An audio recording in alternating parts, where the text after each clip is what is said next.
the same time. Yeah.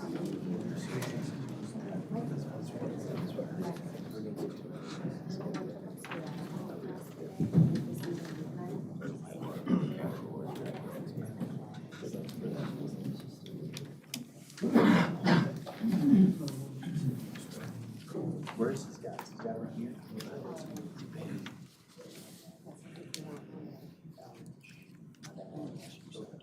Surgery.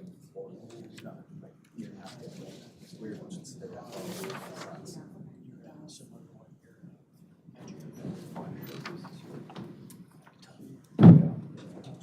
So we didn't even, my brothers and I, we didn't even go down for the surgery. You have a quorum, will you please stand for the pledge and a chair prayer if you choose to.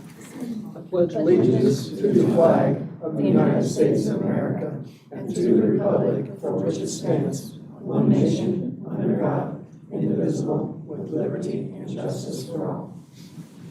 Almighty God, make our decisions fruitful and pleasing to you, that we reconcile with our fellow men, and that what we do is pleasing to you. We ask these things in Christ's name. Amen. We do have a quorum.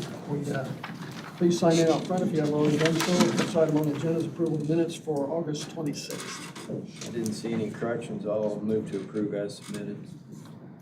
Second. Move to second. Those in favor of the motion, signify by saying aye. Aye. None opposed, motion carries. Next is drain maintenance expenses. What's our total? $34,468.75. Well moved. Second. Moving second. Is there further discussion? Those in favor of the motion, signify by saying aye. Aye. Those opposed and none opposed, motion carries. Next is acceptance of the auditor's report. Those for approval. Second. Moving second. Those in favor of the motion, signify by saying aye. Aye. And none opposed, motion carries. Next is town projects, Avon S1422, Banning Engineering. So this project, if you know where Hendricks Power is, on old 36, there's new 36 just west of Avon.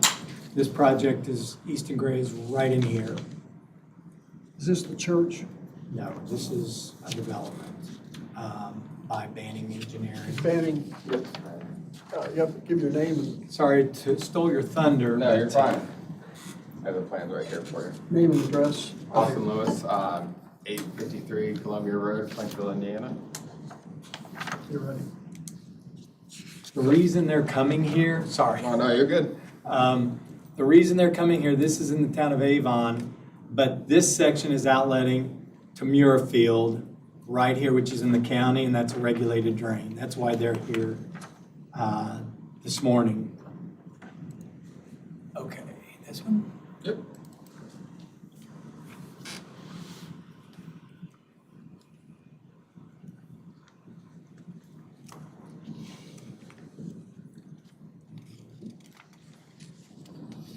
And, Do you want a pointer? Sure. So these 4 ponds right there, they all detain the existing water that's already going to Murfield Village. Basically, Murfield Village pond is already existing, and it was adequately sized for that runoff water. We're just actually detaining the more water on this land right now, and it's just reducing the discharge. We just have to come because of Murfield Village pond. That's pretty much it. Where does Murfield drain to? Pardon me? Where does Murfield drain to? That was a great question. Let me get back to Right the there. area. Yeah, it's right there. There's the pond on Muirfield. It eventually, I'm trying to think now. Goes south and then Thinking goes it along was- the roadside. Yeah, I was gonna say that, but goes along the road, eventually gets into, it's gonna be White Lick. Yeah, I just didn't know if it was open ditch or tiled or. yeah. It's old enough, it's probably just open ditch. They're outletting on the ground, and you can see this swell that goes down to the pond, and then it outlets down in here. Yeah, that outlets into a storm system that goes down. And actually it goes underneath that drive. Right there. And then it goes. And it open To the flows east. to the east. Yeah. So, Dave, Yes. are we gonna collect the $50? They're going Even into though it's in- Muirfield. Even though we've turned that over to Town of Avon? They're going into Muirfield, so no. We've done this before, Okay, and because they're outletting into our regular, they don't have, if Avon would annex Muirfield, then we would oh, do so away that's with where it. you're going. But we have to maintain Muirfield, and they're using that as their outlet, so no, we're charging them. Do you see any possibility that, I've had these phone calls before, because since we turned it over to Avon, that John Doe builds a swimming pool and it's in the flow line, and it's not something that we have control over? Do you see any possibility of that here? Okay, Well, there's always a possibility, but Talk about one later. I do tell them, not unlikely. I mean, it's very unlikely. yeah, Okay. The pond that's connecting, Mhm. they're connected through surface water, or there will not be a pipe that connects them, it'll just flow. yeah. And We've it's a looked at that. controlled outlet too. So it's, It flows into this ditch, and we've looked at that downstream, that ditch, to make sure it's gonna flow and it's not gonna just sit here and make a problem, and the contours are good. That flows all the way to the ditch. And, say we have, 11 inches of rain, is there anything that, can slow that down if, or what, a height difference, if this can't take any more water, what happens between those 2 points? The emergency overflow, it's gonna still go in that same direction to that pond. If it's 11 inches, we've got problems anyway. More than just there. But yeah, it's gonna continue to go where it goes today. Yeah. And you can see where the water sits here and here anyway, so that's where the pond's going. But the emergency overflow will also go down to Muirfield as well. Any more questions by the board? You have a recommendation of preliminary and final approval. Chair will entertain a motion. Move for approval. Second. It's moved and seconded. Is there further discussion? Those in favor of the motion, signify by saying aye. Aye. Those opposed? None opposed. Next is, Chair will entertain a motion for continuance on DPR 530. So moved. Second. Been moved and seconded for continuance. Those in favor of the motion, signify by saying aye. Aye. None opposed, motion carries. Continuance also on DPR 529. So moved. Before the second, is he gonna be notified that's his third and last time? And Dave, you and I talked the other day, we could grant preliminary approval. Is this Mater you're talking Yes. about? This is the New Winchester self-storage. I'm recommending continuance to stay with the Plan Commission. Plan Commission, just From a very, preliminary standpoint, we could in October give preliminary. It meets our Right, it's gonna requirements. work. I'm just wanting to stay with the Plan well, Commission and the reason for because preliminary. they called me and they were just recently told they have to do a minor residential plat. So they're in the process of doing that. I said, just comply and they will know. I told them that's what you just said. And I've talked to the engineer, and I've told him, we're good. Okay, Let's just stay with the Plan Commission. Okay. Comply with them. You'll be okay preliminarily here. very good. So there's no issue with that? No. Not preliminary, no. Chair will entertain a motion for continuance. So moved. Second. It's moved and seconded. Those in favor of the motion, signify by saying aye. Aye. And then opposed, motion carried. Next is MIP 734, planning engineering.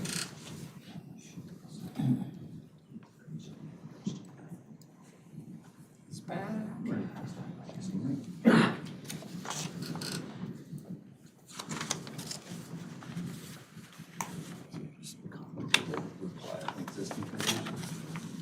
project is north of Brownsburg on State Road 267, on the east side of the road of 267.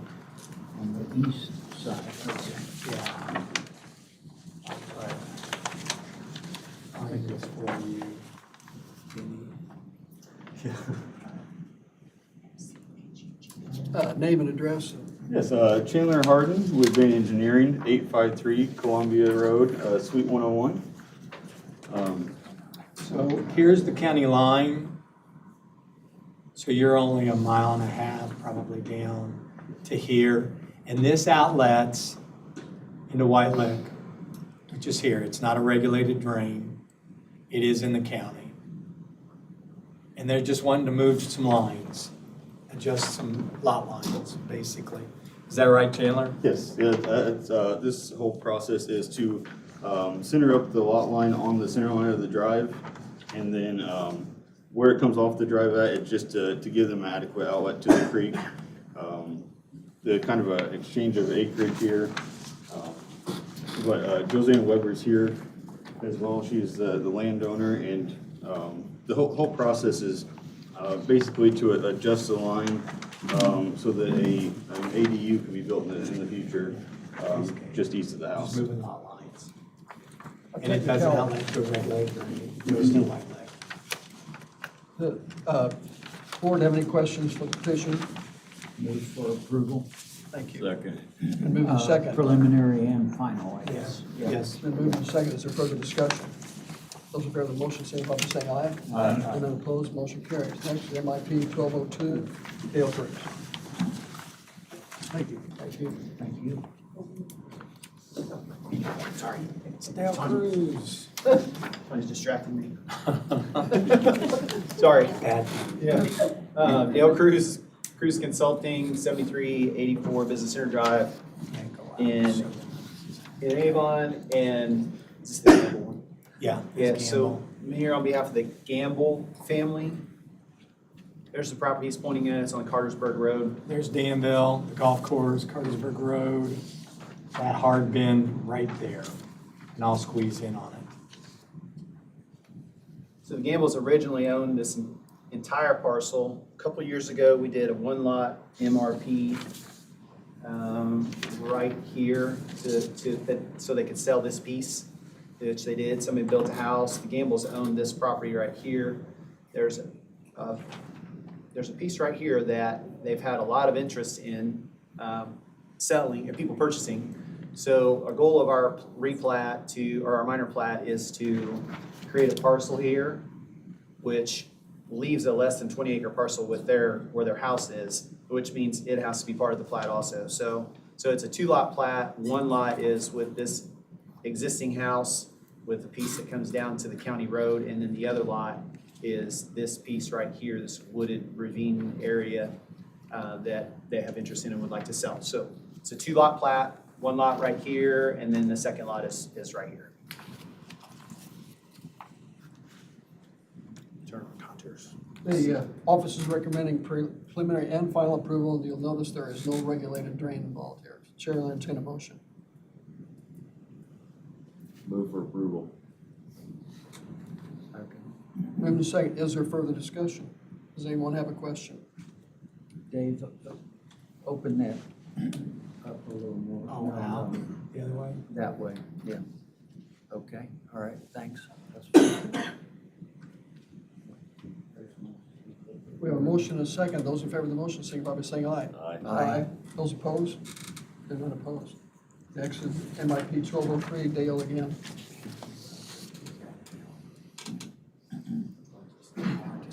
So it's north of Pittsburgh. And it's Oh, yeah, I know. Yeah, it's the vacant one. Yeah. Remind them that this is just south of that one. We just done. Yeah. Oh, yeah. Okay, yeah, so I'm Dale Cruz, Cruz Consulting, 7384 Business Center Drive in Avon. This is a 3-lot minor plat we're asking for approval of. It's on some ground currently owned by Dan Smith. So generally where we are in the world, you remember we did a 3-lot minor plat on this 20-acre parcel right here that is owned by the Stutlers. Bob, you remember this one Oh, for absolutely, the tile yes. work along the county roads? So this, I'm just using that as a point of reference. These two properties don't have any relevance to each other than this is where the Stetler one is, this is where the Dan Smith property is. They drain entirely different directions, but this is where this property is. We're working for the buyers of the ground, who are the Howertons. They're purchasing 10 acres in this corner, and they'd like to divide it into three lots. And so their drainage outlet is a tile that runs along the east property line of Dan. It comes down along 900, goes over into the legal drain that's down here in front of Beckoning Way. So there's a legal drain tile that takes off right here, and this field tile network connects into it right there. So we ran a dye test when we first started this project. We put a swimming pool delivery truck full of water in the tile right here, and about 8 minutes later, the water came whistling through the legal drain pipe that's right here. We could see it in a structure. There's a structure there that we could see down in, and we watched the water hit that, and it was gone. So that's where our perimeter drains will go from these 3 lots, and that's it. So just respectfully ask for approval of this 3-lot minor plat.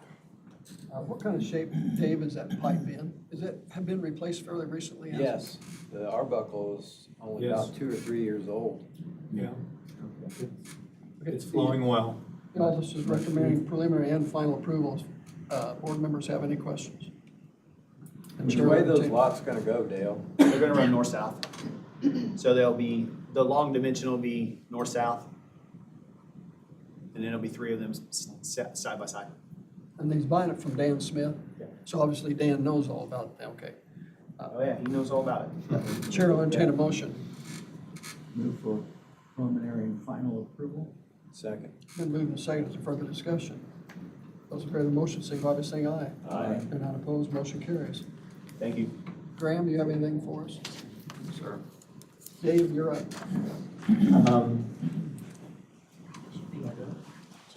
So we have the bids that we opened at the last meeting. And you'll see in your notes the recommendation for each. We did have plenty of time to review these. They compare apples to apples. Thank you for giving us that time. So we'll just go down the list in order. For Gilchrist, our office recommends Moraine Excavating with the lowest quote of $11,000 even. Okay, let's take it, thank you, Brad. I'll second the motion. Further discussion? Those in favor of the motion, signify by saying aye. Aye. They're not opposed, motion carries. The next one is Whispering Winds, Beechwood Construction in the amount of $1,500 even. Move for approval. Second. Been moved and seconded. Those further discussion? Those in favor of the motion, signify by saying aye. Aye. They're not opposed. Next one, the Bots Drain Beechwood Construction, $13,072. Move for approval. Second. Been moved and seconded. Is there further discussion? Those in favor of the motion, signify by saying aye. Aye. Aye, they're not opposed. The John Green Phase 1 Beechwood Construction, $65,622. Move for approval. Second. Been moved and seconded. Is there further discussion? Do you remember some of the other bids on that, the dollars? I'm trying to remember, there was one, That was the $1,500 one, I think, Jenny. was it? Are you asking the one that was a significant difference? Yes. Yeah, that was the one that was the Whispering Winds. Okay, thanks. That's fine, thank you. You have a motion and a second, right? Yep. Further discussion? Thank you. Those in favor of the motion, signify by saying aye. Aye. They're not opposed, motion carries. Okay, the John Green Phase 2 Beechwood Construction in the amount of $49,913. Move for approval. Second. Been moved and second. Further discussion? Those in favor of the motion, signify by saying aye. Aye. They're not opposed. Okay, and the last one is John Green Phase 3, Beechwood Construction again with $52,771. Second. And moved and second, further discussion. Those in favor of the motion, signify by saying aye. Aye. There's none opposed. We're into wishes to be heard. Andy, floor is yours. Morning. Morning. Morning. Excuse me for this, I got a tickle in my throat today, I might be. For the record, Andy Culp, Comer Law Office, 71 West Marion Street here in Danville. I'm here, wishes to be heard on behalf of Lewis and Madison Brown at 2629 Cardinal Drive. If you don't mind, could I hand you all one of those? Little packet. I've got these lettered at the bottom corner as we go through them.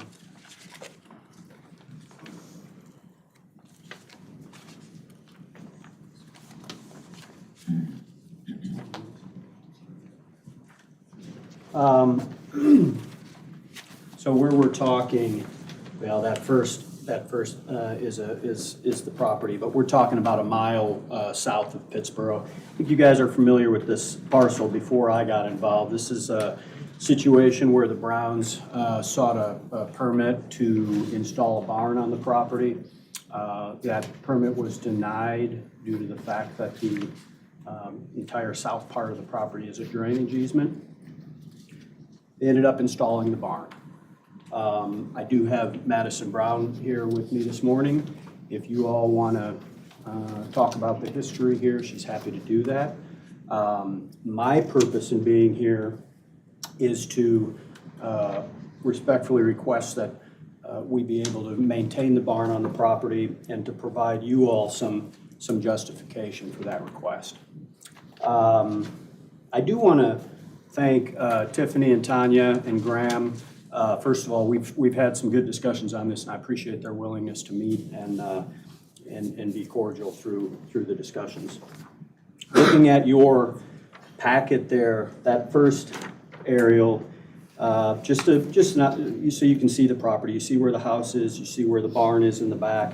To give you some dimensional information, running from the south edge of the patio down to the south property line, give or take 315 feet. You've got an easement that takes up the southernmost 250 feet of the property. Once you get south of the septic field, which is right behind the house there, so between the septic field and the north end of that easement line, you've got about 15 feet of usable space for them. If you look at the next one, slide B there, that red line is the approximate north line of the easement area. The orange line is, I'm showing you the general water course there for surface water. Okay, as it flows, you'll see on the west and on the east, you'll see those culverts, and that orange line is the surface flow as water runs through there. There's also a subsurface tile. It's located, give or take, where that orange line crosses, where I've shown it crossing there, lot 27 there. They've had that tile located. It's between 32 and 36 inches subsurface. Mason Locating did that. So you can see on our property, obviously from that line, you can see a little bit of hump in there where the surface water does run along the southern portion as you go west and then head east. But on our particular lot, it moves north a little bit, leaving some dry area, some higher area to the south. I wanted to show you the next one labeled C. You'll recall April 2nd to the 5th of this year, we had a very major water event. 7+ inches over a 4-day period.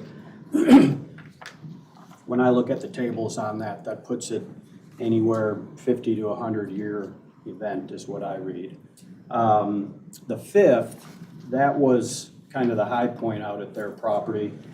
And showing you some photos that Madison took there at 3:30 as that water was building up.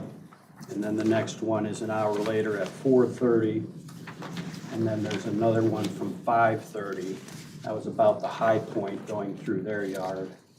And then I just threw one in there so you can see the next day, and you can see where that water remnant is. But during that event, they did not, that water did not reach their barn.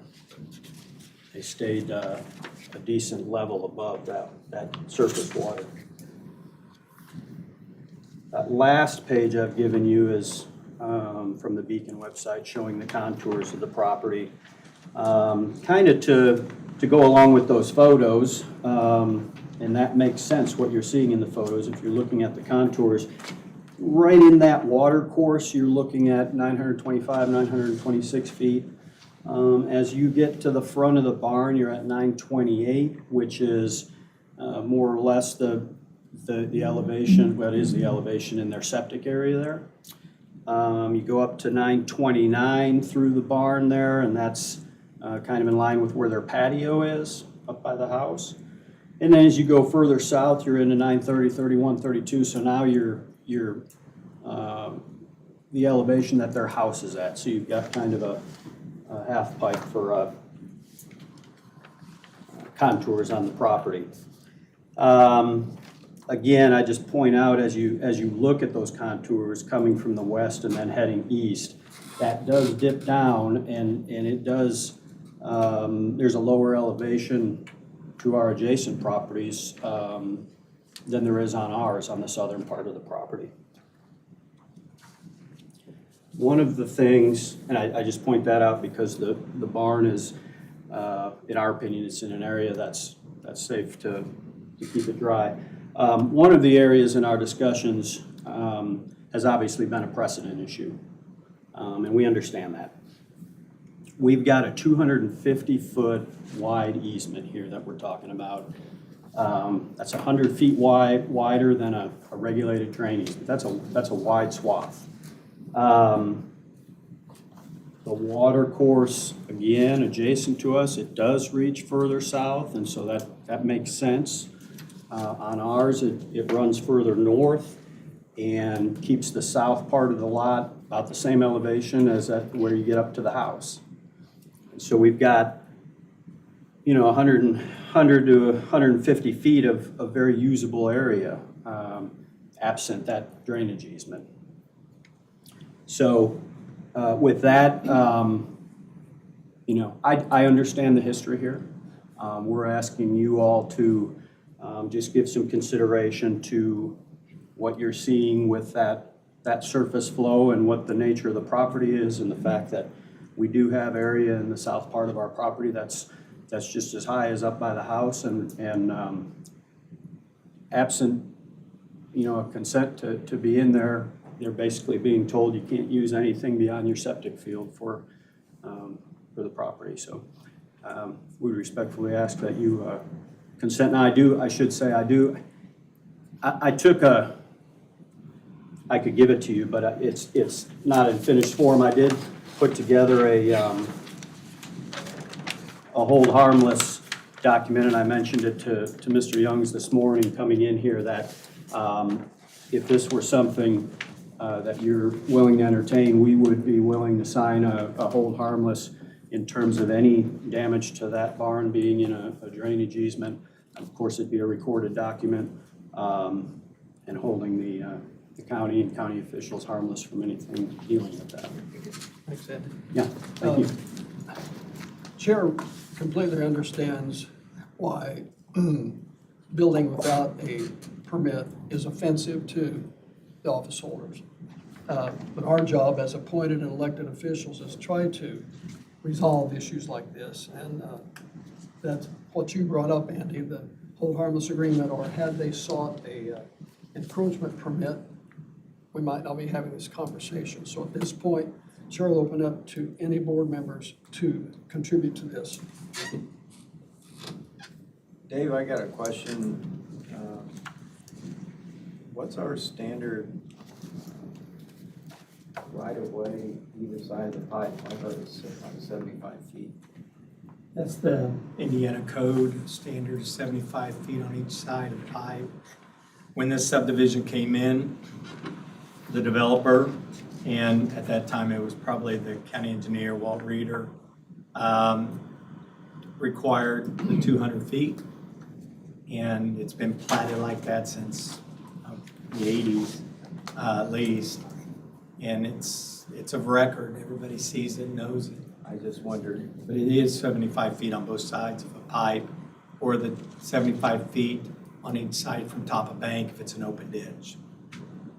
That's Indiana I code. even see in pictures here, there's a lot of trees planted inside that. Yes, there are. Yes, there are, which is not good for a pipe. Yes. Anyone else? How long ago was the barn put there? When was that barn put up? End of 2022. So Andy, your official request then is that we recognize a hold harmless agreement for the building. Yeah, and to the extent, trying to think that 75 feet issue, to the extent that we would need to move out of that, that wasn't something I addressed, to the extent that we would need to move out of that, we have room to move the barn further south to get out of that regulated drain easement and up higher. But yes, ultimately the request is to accept a hold harmless in order to retain the barn within the easement area. I think Andy's really trying to take the temperature of the board. I'd need to look at what he's prepared. I'm sure if that's the direction he wants to head, we could work through it, but I think he's trying to get some direction on what you want to do. Yeah, I didn't give you this because I don't expect you to sign that today and look at it. We granted a hold harmless agreement in the past, right there north of Maplewood, where the guy's barn was actually within the 75 feet, but there's plenty of room for an excavator to be in there, but it is in the official 75 feet. I recommended on that one that you didn't do that, but the board did it, We yes. did it anyway. I went out and I viewed the issue myself. So what's the will of the board? Do you want to direct Graham and Andy to search for upholding the hold harmless agreement and leave the barn there and sign the hold harmless agreement? And set precedence in the process. And Which another- that's saying that it's okay to build a building that you knowingly That- knew you couldn't get a building permit for, chose to build it anyway, and cut our drain, running your power to the barn. And we say, and I'm not saying that I won't, but it's a hard pill to swallow when there were several steps taken, knowing that they were doing something that should not be done, or maybe there was a different way to go Sure. about it. Would, if they had sought an encroachment permit from the beginning, would this have resolved the issue? If it were We wouldn't granted. have approved it in our office. You wouldn't have approved it. It would have had to come to Oh. you, Right. because I wouldn't have approved it. Brad. Brad was also talking about, She has a comment. Sorry, Michael. That's also a utility easement. It's not just a drainage easement. It's both. It's both. We can't allow them to encroach into a utility easement. They would have to remove it from the plat. Which with that issue, we would have to seek a replat to narrow that easement because there are no utilities down there in that area. So we would have to. Oh, it's an easement. Yeah, I'm here specifically with respect to the drainage Okay, issue. so they would have to seek some relief from the building and planning division then, as far as that encroaching on that permit. Yeah, probably through a replat. It would Okay. come back to the drainage board as a replat, Well, what's the will of the board? and that would be. one more thing too, Bob, and this is our, drainage easement, and now we have power crossing it that was not in, that we don't know where it is, so, I think it's been talked about how this tile needs to be replaced in the future. So, at whose expense will that be to locate and/or, that's gonna impede the installation? And also just based off of this barn, it looks as if, vehicles can go in. It's a larger door, so will there also be a driveway in the future that soon will have to be dug through? At whose expense will that be as well? That's a good point. If it's an easement, it's, we'll tear it up, but we're not putting it back. And I think that's just, if that is the case and we allow this to stay, that, that just needs to be part of. Oh, it absolutely has to be. That's a great point, Michael. And that has to be in writing. That would have to be in writing that we agree that, or they agree with us to all expenses incurred fall upon them. Those two can work that out if we get that far. Yeah. Okay, is it the, Referring to Andy and Graham. yes, is it the will of the board then to direct Graham and Youngs and Andy Colt to try to resolve this and bring us back a different recommendation? How many situations like this have we had, to your recollection? It happens. Once in a while, Yeah. but What have we done in those situations? Well, the barn, you all approved, that was an old barn. That wasn't an old barn, he was No, just building it's a it. relatively new barn. We had another one down south in a subdivision. But it was a shed. They're out there. There's many like this. Well- We just haven't caught. Well, right, and some of them haven't been found. I know for one specifically on the Miller-Dillon arm of the Rosaboom drain, where we own on the east side, on the west side, that fella came in and actually, Tim has comment. Tim Dombrowski. okay, Tim, come on forward, please. Yeah. But on this one, he did come in and apply for a hold harmless, and it was granted. And he is in the 75 feet.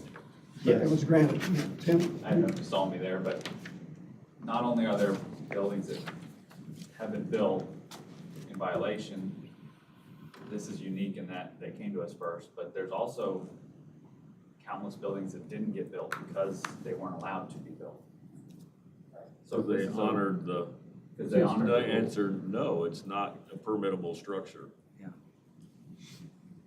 Well, They respected that answer. And honestly, if this is why I've always told the drainage board, I'm gonna be consistent and I'm gonna recommend no. Because you need me to be consistent. If not, it starts to become chaos. So if you continue to approve them, why would anybody even care? They can just come and get a, is there hold a harmless. place on the property where the barn can be relocated? I'm sorry, what? Is there a place on their property where the barn can be relocated? It And would be have in to be up by compliance. the house. The septic's right off the patio, but they Yeah. knew So that when they bought It it. would What is have to be the- way have up to go here. up What is the, in an issue like this, where you've got, let's call it 100 feet, give or take, on the south end, where your elevation's the same as it is on the house, and the plat just does a blanket easement across the whole thing. What is the methodology to avoid just a blanket, no, it's in an easement, even though that doesn't make a lot of sense for that area?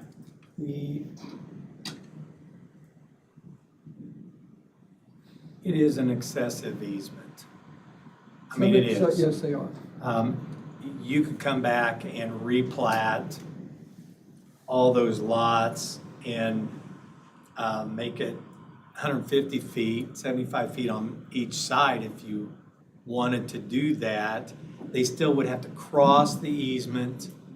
And probably if an engineer came today and proposed 200 feet, we'd say, okay, that's what you want to do.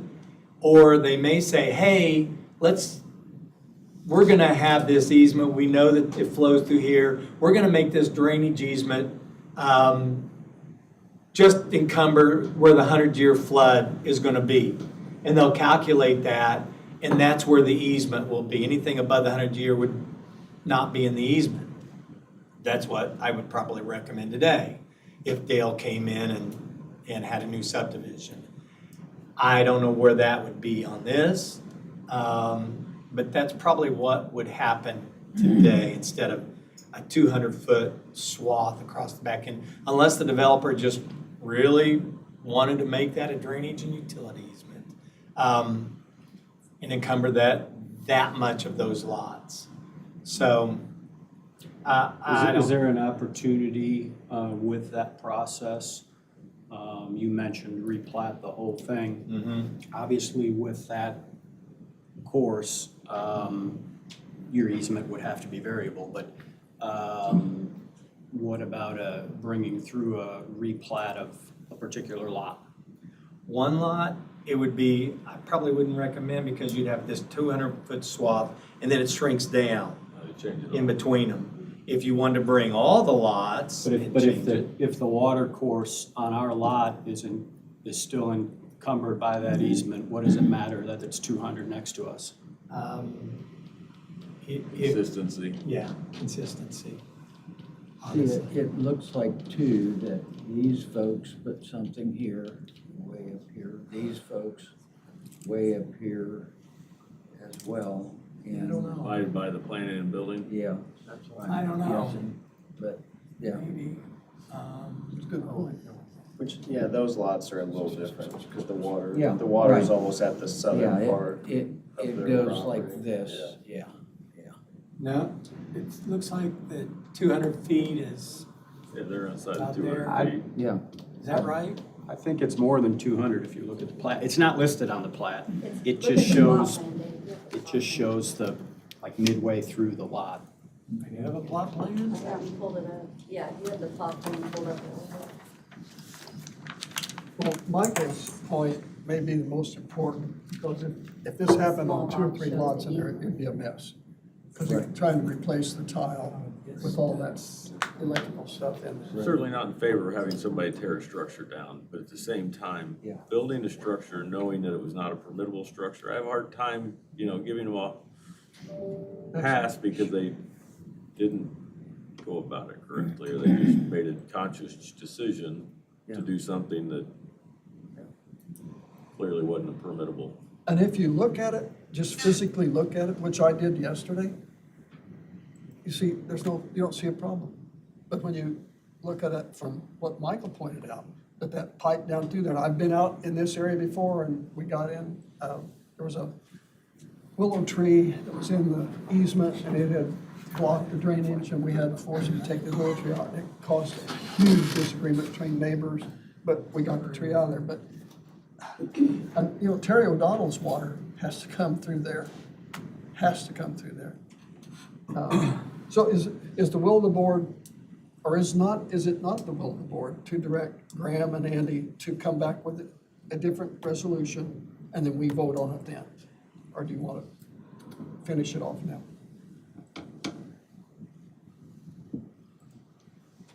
My personal opinion is I think we should give the 2 attorneys a chance to try to mitigate it, because we can vote it down if that's our desire after they come back with a, They give us more time to That think wouldn't be about very it. nice. pardon? I said, that wouldn't be very nice, just have them put a good effort in place and. But still, it's our decision. That's why we're elected, appointed to do this, so it's our decision. I guess, when I was a kid and I did something wrong, my parents let me have it and said, you were wrong, and they figured out a way to correct me at that time so that I wouldn't do it again, and so on.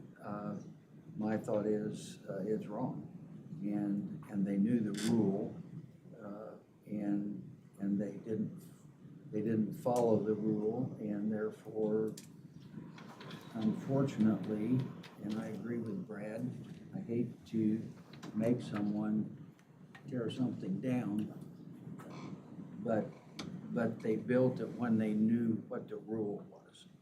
And so maybe the solution is they have to learn from and you folks don't have to spend time trying to figure that out. The owner has to figure out then how to correct it to comply with what the right thing to do is. Chair will entertain a motion any direction.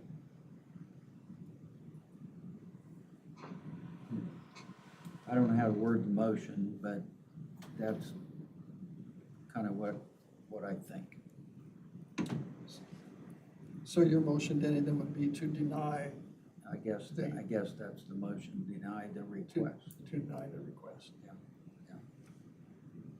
And Is, have them correct the situation that they put themselves in, and the county. is that a motion then? That's a motion. Okay. Is there a second? I'll second that motion. Been moved and second. Is there further discussion? Those in favor? Can I ask one question? Absolutely. Well, it's really not on this motion, so no. We'll talk later. Well, before we vote, Andy, do you or your client want to be heard any further? Would you like to say something? I think my client does. Good morning. Thank you for that opportunity. Yes, thank you. Could you give your name and address, please? Madison Brown, 2629 Cardinal Drive, Pittsboro. First, I do just want to apologize. It was very wrong, and we do acknowledge that. There are so many different things that I wish we would have done differently then, and I mean, I know we have learned from it. I wish someone could be a fly on our wall to hear the conversations in our house. They haven't been the best, but it's definitely been a learning moment for us, something that we will move forward on, never do again. But I am very grateful that everyone's taken the time to hear us. Just thank you very much for the opportunity to let us speak about it. But we are very sorry for how it happened and how it went up. Very gracious. Okay, there's a motion on the floor. Those in favor of this motion signify by saying aye. Aye. Those opposed? Aye. There's one opposed. Motion carried. Can I Gentlemen, thank you. for a Absolutely. question? Why did you go to the lead? I mean, I like both options that were presented. I guess just in my personal opinion, I thought that I voted no. No, and I appreciate that, I do, very much so. I think that's why we put you on this board, because you bring a good mind and thought to the process as well. And I don't wish you any harm, I really don't, and I understand the situation, appreciate what you said, thank you. Thank you for your consideration. So can I add one thing? I wouldn't necessarily be opposed if they wanted to rework the easement. There you go. If that's a solution, fine. I mean, it's a utility easement as well. I have no idea what's going on, but we do it today. We have easements that follow the drain, right? And so this is a pretty excessive easement, and it does encumber a good deal of the property. If they wanted to come back and maybe reduce the easement, but change it through all the lots, which would maybe make some common sense. I don't know that I would be opposed to recommending that to the Drainage Board, but I don't know what they would want to do. Well, I think if they decide to do that, we need to observe what Michael said. They need to agree to pay any and all expenses when we go through there to lay that pipe and replace it because you're gonna be near their electricity, Right. their driveway, everything Right. would have to be on them. Right. Yeah, but if that's an option, If that I don't know. softens the blow,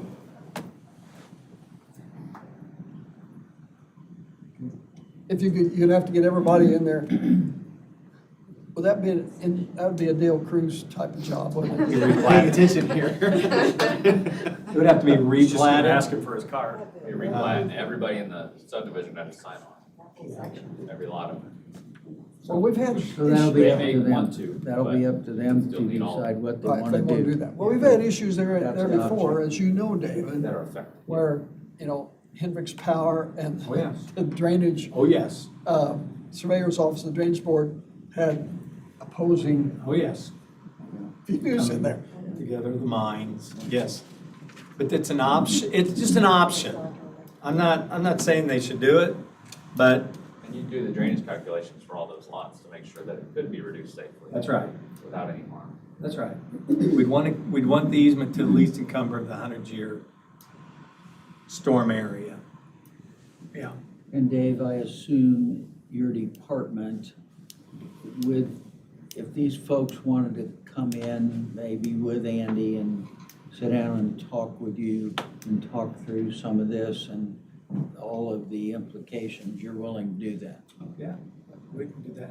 I think that's a But that would solid. also include I think that's solid. Tim and John Ayers, and I mean, Yeah. that goes through the plating process, which you guys have already done today. But all that's contrary, I mean, I just want to follow. Right, it To the actions we just took, so. Absolutely. Yeah. Do we need to undo what? No, I don't think so. Okay. No, I don't think so. I think, Just change because the resolution, There's a violation in place. We will pursue it, and one of the remedies could be to propose a full replat.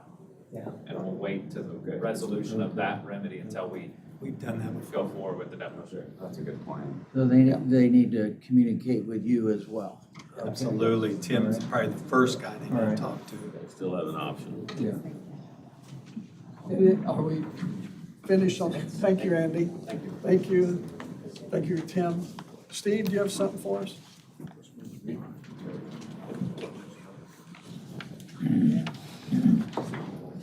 Name and address, if you would, please. Steve Hensel, 4538 North, State Road 39, Danville.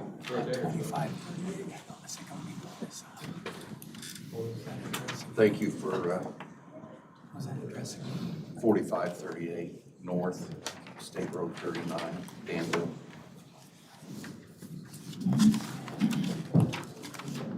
Steve, that's not what we're looking at though, is it? Is it right near your property, your address? No. Okay. Oh, I got it. oh, never mind. Sorry. It's concerning the Barnett ditch cleanup. I got a parcel here number. I think it's a 3008. It's under Stephen J. Hensel Farms Incorporated.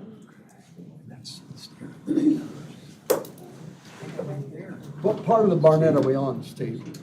Lower part. There. Lower part. Okay. Yeah, it starts at State Road 39. And you're clearing one side of the ditch, maybe both sides, down through there, all the way down. Keep going down, please, whoever's got the lawn. Right there? Yeah. On down a little. A little farther? Okay, you got the Y there, Yeah, of the miles, Yeah. and you guys cleaned that. yeah. Now you're gonna be coming back on 39, but my concern is where your needle is there. If you go on down, Steve, there's a go up. crossing right here. Right Yeah, there? that's a crossing for me to get into this property that goes towards 39. So, my concern is you're clearing trees now. I believe there's gonna be some dredging done to straighten some areas in that. And that can be 20 to 25 feet wide, going northeast. And as it gets down here to my crossing, I've got pictures here that I can leave with you, because this is very preliminary on my part. That the north side of that crossing is about 12 feet wide. But if you go a little bit north, it's 20 to 25. And then on the south side of that crossing, it's narrowed up to about 6 or 8 feet. My concern is all the water that you guys are gonna, that darn thing, that Barnett runs a long way. And if you run your arrow down to that wood line right there, it opens up and it's 25 to 30 feet wide the rest of the way and ends up coming through Danville's Creek down here at the bottom. And my concern is just we're stopping flow with that crossing. It's just overgrown, basically. And it's weaving in and out in ditch banks. It just needs straightened up, widened up, and cleaned up. Well, on the Barnett, we have to remember when Corey was Corey King. was in your position, the deputy surveyor, we didn't 2-to-1 slope up there on the Barnett, up there way up, and then and there's a lot of sand. Is there a lot of sand in this area, Steve? Because it started just sloughing off up, back down in there, and then we had people constantly having to pull it back out. So it needs to be 2-to-1 slope when they're digging this, or else it'll just collapse back down into the ditch. That's what it did up there, southeast of this. 3-to-1. So we're not planning to dredge the ditch, we're just planning to clear some of the trees. This was part of the original ARP request Okay, a couple years ago.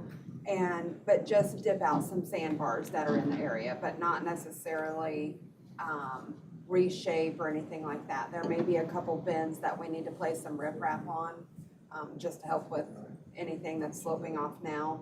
But we weren't planning to dredge the whole ditch. well, Steve has said it's preliminary.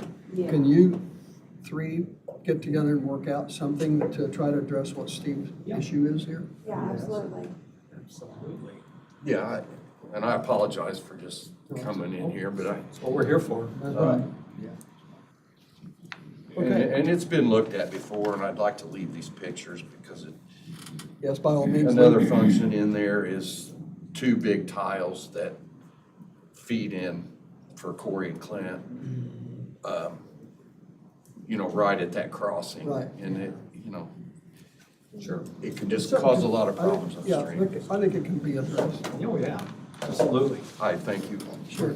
Does anyone else in the audience Ladies. has anything to bring forward the drainage board? And discussion of business by drainage board members. If there's nothing else, the chair will entertain a motion to adjourn. Second. Those in favor of the motion, signify by saying aye. Aye. Meeting is adjourned. Yeah, you can see it.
I'll call our commissioners' meeting for September the 9th to order. And if you would join us in the pledge to the flag and a word of prayer. I pledge allegiance to the flag of the United States of America and to the republic for which it stands, one nation, under God, indivisible, with liberty and justice for all.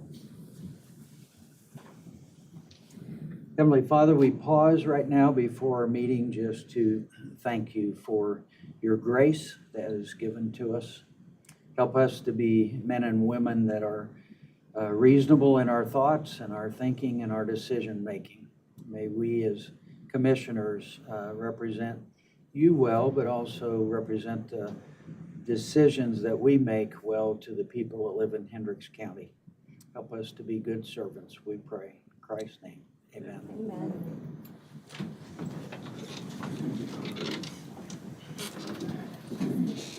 Thank you all for being here. Thank you those online looking in. Appreciate that as well. Chair would ask for a motion on the minutes of our August 26th meeting. Move for approval. Or second. It's been moved and seconded twice. All in favor say aye. Aye. Opposed? Thank you.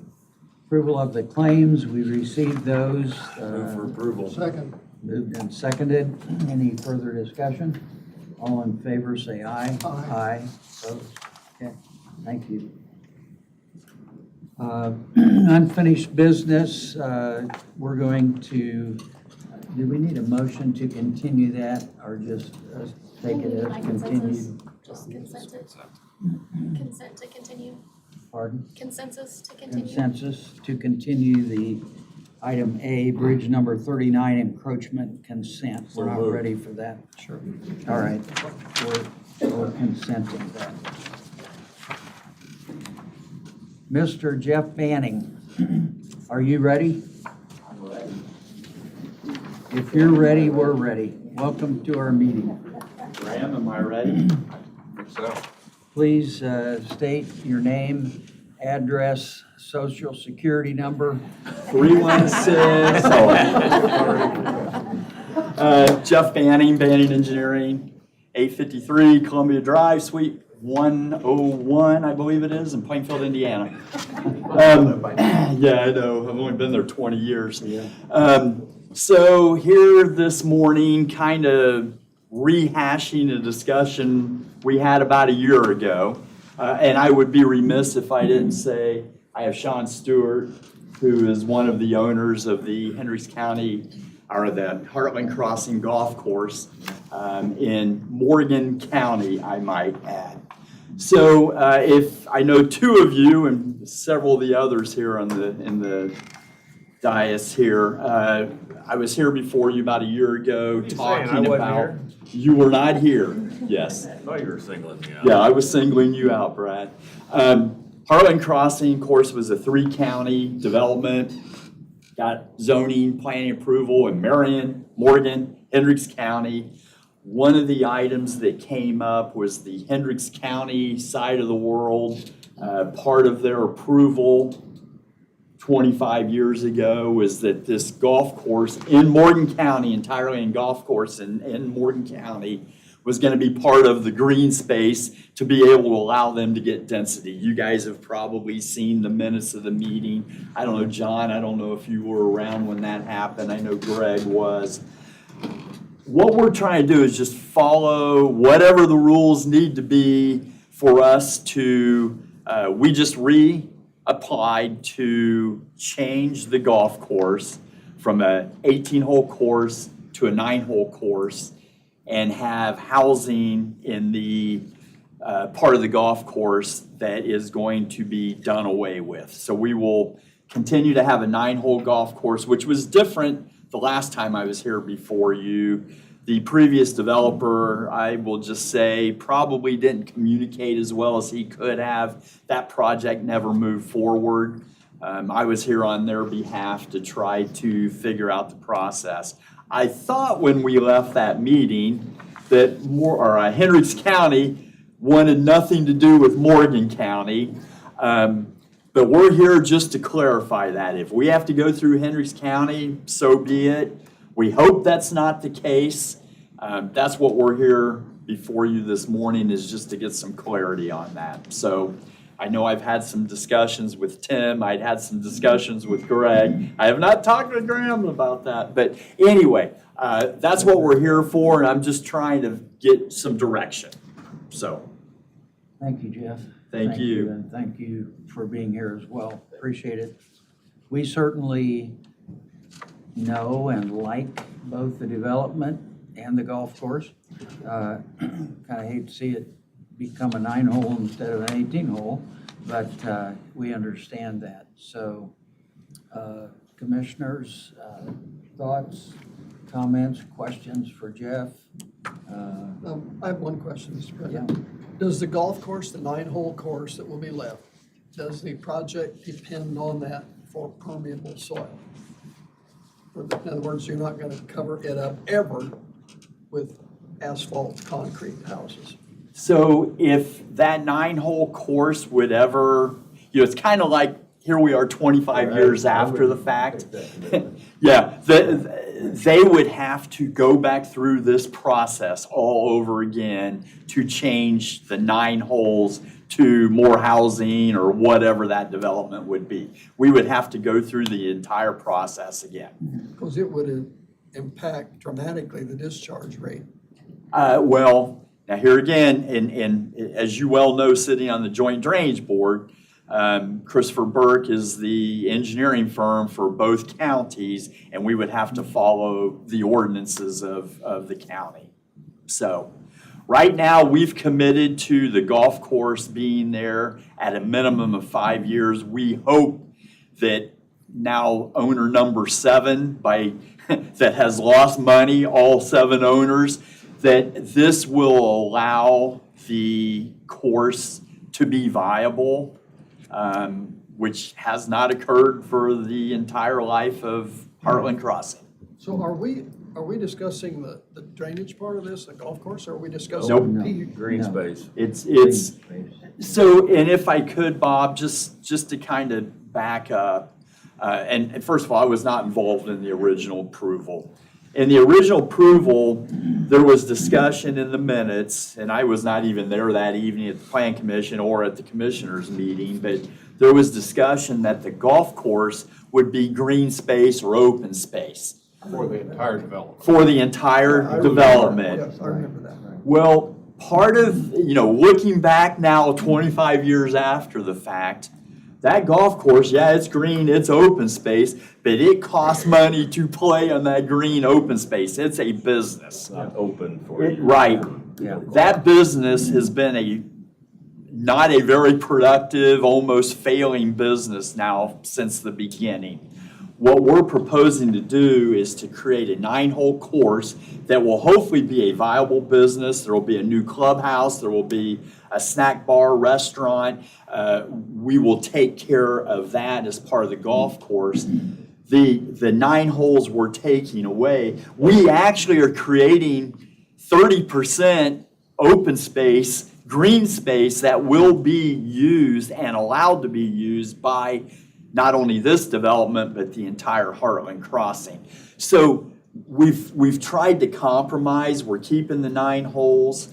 We're going to have green open space with a trail system and that can be used by the entire community. So that's what the change is, and that's our request right now. Is a further question of this, maybe should we, Hendricks County, be the decision maker on this, or do we defer to Morgan County? And that's our question. And I think that's really why you're here. That's correct. Yeah, it's a procedural question. Yeah. So That's right. We're not talking about the merits of the development. No, that's right. So if we say, we'll take it, we'll do something with it, then you would come back at some point. Or we can say, we'll agree with whatever Morgan wants to do, we'll let them make the decision. Is that right, Tim? We have a cross-jurisdictional zoning amendment project that was done 25 years ago. Yeah, yeah. Whether that was right or wrong, it doesn't matter, it was done. So multiple jurisdictions had a say in how it was originally designed. So should multiple jurisdictions still have a say in how it's amended? That's the question. It's been amended through the years. We just did a zoning amendment in our section of Heartland Crossing 2 years ago without consulting Morgan County or Marion County. It didn't directly affect them, but the PUDs change and evolve. That's kind of how it works. So do we need to consult Morgan County or do they need to consult us, I guess is really the question. And the land in question is all in Morgan County. Yeah. Yes. Yeah. And to Tim's point, we just rezoned a big portion north of the golf course in Morgan County only and did not come to Hendricks County. I think it's because of the golf course and the way it was discussed previously is why we're here before We you. have, Greg and I talked we have about that. copies of the minutes back in 97 or whenever and so on, so. There's no precedent for this. So we just, Greg and I, we can go either way, okay? Just need direction. It's probably right for us to amend our section of the PUD to reflect that requirement. It was probably not right to put it in there in the first place. So if we don't want to have a say in what Morgan County's doing in their zoning, that I think is defensible. We can ignore that and we can. I personally don't want any say in what Morgan County's gonna do. That's my position. Mr. President, wouldn't it be appropriate to refer this to the Joint Drainage Board? Well, there's no Hendricks County involvement from a drainage standpoint, Bob. But just as a farm guy, our water goes there. Hendricks County water goes there. Now, whether it's theoretical, metaphorical, or actual, but our water goes into Morgan County. Are we disrespecting Terry Brock and those guys by not doing that? Well, Terry is hugely involved. He's president of the Morgan County Plan Commission. We will go through the drainage board. We've had multiple discussions with Terry.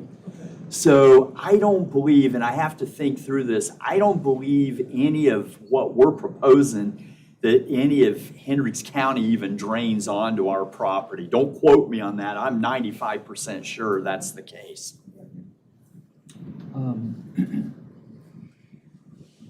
Graham, I'm sorry, John, go ahead. No, you're important. He's important too. He charges more than you do. That makes me less important. Just a couple of thoughts, and I would agree that it's a, because I was here at that time. I would agree it's a procedural question because the three counties, really, because Marion County's involved too, have decisions that we make independently of one another. My personal opinion is this is a little different because the golf course, even though it's all in Morgan County, was considered as green space, which was at that time, and again, like Tim said, right or wrong, but at that time, that was a major, and it still is, a major point of emphasis for a PUD to provide a certain amount of green space.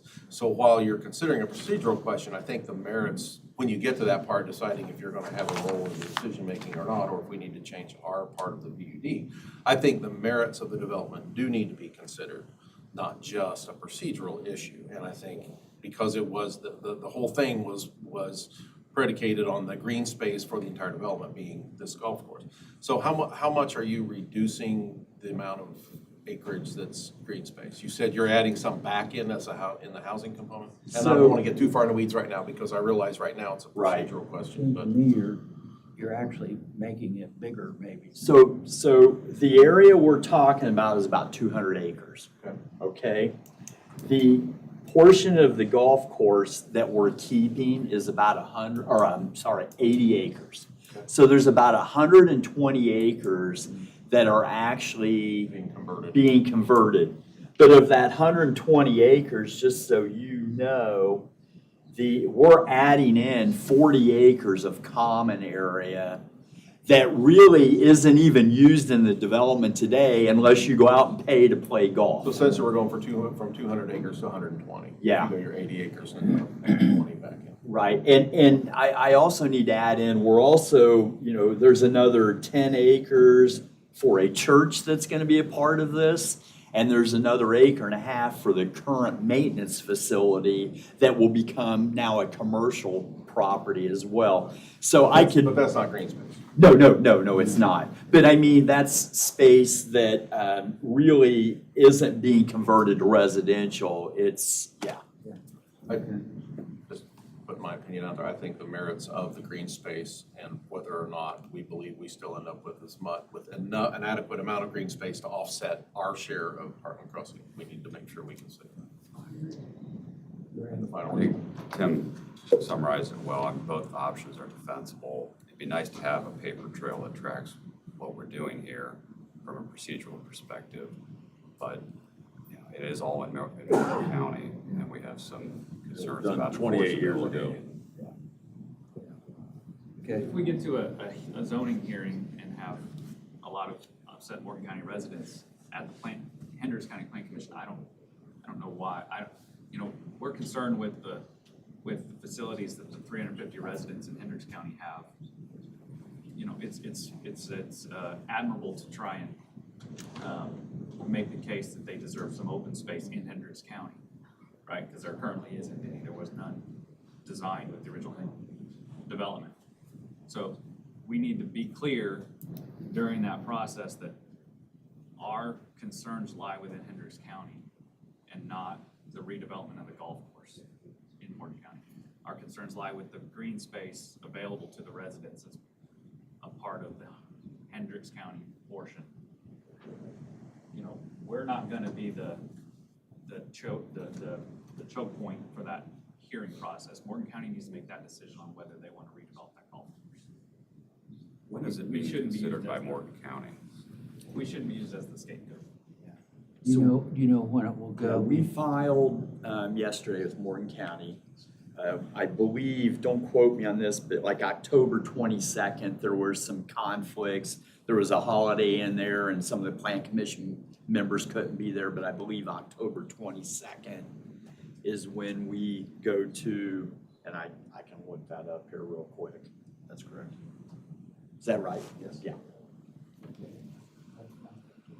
Chair would, unless there's more discussion, I have another question, Mr. President. okay?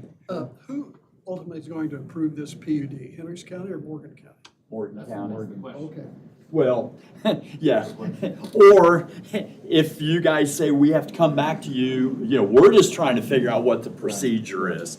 Yeah. We don't feel like we need to come to you, but this is a procedural thing. It's kind of an odd And to a certain situation. extent, this is me speaking totally, you know, we're actually putting a company, Heartland Crossing, through more expense, through whatever, and they're trying to figure out a way to get out of becoming a losing business to a profitable business and so on, and to make them go both places is gonna be costly. I don't want to stand in the way. And, you know, I guess I'm leaning toward Commissioner Brad here, his thinking as well, realizing that most of the people that live down there are in Hendricks County, if not all of the people that Well, live in Heartland Crossing are in Hendricks County. Honestly, in the information I gave Yeah. you, from Yeah. a Heartland Crossing standpoint, Yeah.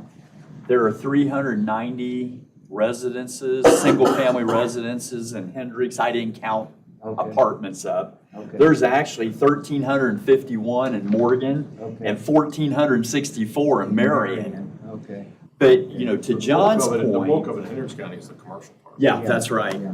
Area-wise. But that was, you know, and when you look at the way the PUD was written, the detention basins were considered common open space. That's mainly in the, well, that's all in the industrial area, or the commercial area. Yeah. When you get into And Marion, that's there. Morgan County, there's common open areas that you can recreate in. Now, there's trails throughout the entire Right. development, but Hendricks County, honestly, is the smallest portion when it comes to single-family residential by far. But when you're at apartments, how much? Yeah. Yeah. But most of the apartment complexes have They're some not sort of gonna an utilize it. amenity They were associated with them. too, though. What, sorry? The apartments were amended into the ordinance. Yes, they were. I mean, we've had so many amendments, it's not even funny. It's just because of the minutes from the previous meeting. And honestly, it was, you know, some of the comments from some of the remonstration we've had is why we're coming before you. We just want to be open and clear as to, you know, what we need to do. One option that Graham and I discussed a little bit was, and Greg, that we see what Morgan County does. Yeah. And then we have a commitment on the books that the golf course applies, and then we see what that means after the approval. If there's still a golf course there, then maybe we don't have to do anything. If there's not a golf course there, then we need to look at a remedy to that requirement of open space. And then maybe there's a solution in Hendricks County to provide some open space. Is a 9-hole golf course a golf course or an That's, 18-hole golf course? that was one of my Golf course. points. That's a question for the Supreme Court. One other question, Mr. Chairman. Sure. So this water, is it going, the Joint Drainage Board has to always deal with Mooresville and the water that goes into there because they've been negatively impacted. Right. This is way east of that, isn't it? Correct. Okay. That's right. Answer my question. That's right. Yeah, no, that's a good thought, Bob, but you know, here again, I don't believe there is any Hendricks County water draining onto this portion of the development. Counselor, can the chair make a motion? Sir? Thank you. Okay, I would move that we let Morgan County handle this and then hear back what their decision is, and then we can decide after that whether we need to really be involved or not. Can I, Sure. You can say whatever you want. just a point of clarity, because I think when we left the last meeting, I thought I was clear what I heard. I want to make sure, I would like to be able to take minutes to the Morgan County people about this meeting. I just want to make sure we're really clear. Okay. That didn't sound quite clear enough to me. I don't think so. Give me wording that would help you. Either you want to see this or you don't. How about that? Okay. I guess the wording is, we will let Morgan County decide.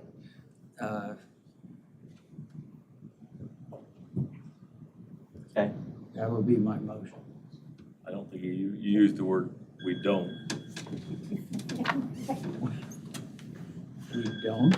He said, in the motion, he wanted to hear us say Hendricks County does not want. Oh. I'll second that. I gotta take He this. beat me. Let me say this. Sorry. I really would not want to come to Hendricks County. We will if that's what your request is. I don't believe Morgan County's going to have us He just didn't come. want to come see us. Yeah. No, he'll be back. Yeah, on a lot of things. We don't want to So- see you either, Jeff. So Jeff, if I give you a call sometime and you tell me what Morgan County did, is that okay? Sure. All right. That's what I thought. I think That's kind of they, what I meant. yeah, they just We'll want let to, them make the decision. Yeah. And let us know what they decide. Right. We don't need a hearing on this. Let Morgan County There we go. make the decision. and I think that's what they're wanting to hear. It's their decision. Okay, that's my motion. Well, and he said, And Bob he- seconded and he it, so seconded let's it. So vote on I'll it. call for the question. All in favor, say aye. Aye. Thank you. All right. I hope I don't come back before you on this issue again. No, they're not. Appreciate it. Is Tim still down there with you? Cruising, or I think his name is, at Heartland Crossing Golf Course? No. No. No, okay, all right. Enough said. Sorry, taking enough time. Thank you. All right. Thanks. All right, new business. Stacy Ware. Good morning. Good morning, how is everyone? Good, you have two items on our agenda. I We have do. link 5307 and 5377, second quarter claims. 5311. 5311, that is my fault, I typed it wrong. I'm sorry, It's 5311, I typed that wrong. 5311? Yeah, I thought maybe got us some new funding. I got excited for everyone. No, it's not your fault because you did put it on our agenda item as 5311. So, I mean, on our On that request. paper, yeah, so. Just our agenda, so. So yeah, just first or second quarter claims from NDOT and Indigo. Yeah. Typical, normal claims. $210,830. That is correct. Chair would entertain a motion that we pay this. Second question, Mr. President. Yes. So Stacy, does this money come directly to you or does it have to go through Sycamore? It comes directly to Sycamore. It goes to the county, county sends it to us, and then we pass through to the senior center. And we are firming up those processes to make that happen. You know, issues in the past. Yes, and we are We're working getting on worked that. out. All right. We are. Actually, I brought our new CFO, Tony Hamlin, with us. We have a new CFO, so Good. he is going Establishing to. procedures. Yes, we are updating Expediting processes, that. absolutely. Thank you. Absolutely, that is our goal, so, We set up monthly meetings as well, so we'll Yes. facilitate communication much better. Thank you. yeah, it will, I'll we're call the getting there. question then. All in favor, say aye. Aye. Aye, opposed? Okay. Okay. Okay, Stacy. Second item is, earlier in the year, you approved our application for 2026 for Indigo. FTA had not given us the updated assurances and certifications as of yet, so they told us at the time of the application to go ahead and use 2024s. They have since given us 2025s and asked for your blessing on them to be added to the application you already approved. Has, yeah, Graham, do you know if Greg has looked at this or? He has. He has, okay. All That's right. what the county auditors confirmed that, so, yes. I guess we've had a motion and a second. All in favor, say aye. Aye. Opposed? Okay. Thank Okay. you. You're welcome. Thank you all. Have a great day. You too. Thank you. Good to meet you. Good to have you on board. Yes, thank you. Right. We'll be back, don't worry. All right, very good. Okay. Amy Mace is, Amy, there you are. Thank you. Opioid settlement funds needed for a grant match. This is a request from Cummins Behavioral Health. Yes, Amy So Mace You with go right ahead. Cummins Behavioral Health. My address is 5101 East US 36 in Avon. And so what I have in front of you today is a grant request that Cummins is interested in applying for with the Indiana Division of Mental Health and Addiction, state funding. And the state grant requires a one-for-one match from local opioid settlement funds in order to access the state funds. Okay. And this is for transportation for persons in recovery. And so the grant would be used to transport people. It could be to their place of employment. It could be to mental health and substance use services. It could be to court appointments, any doctor's appointments, anything that helps in their recovery.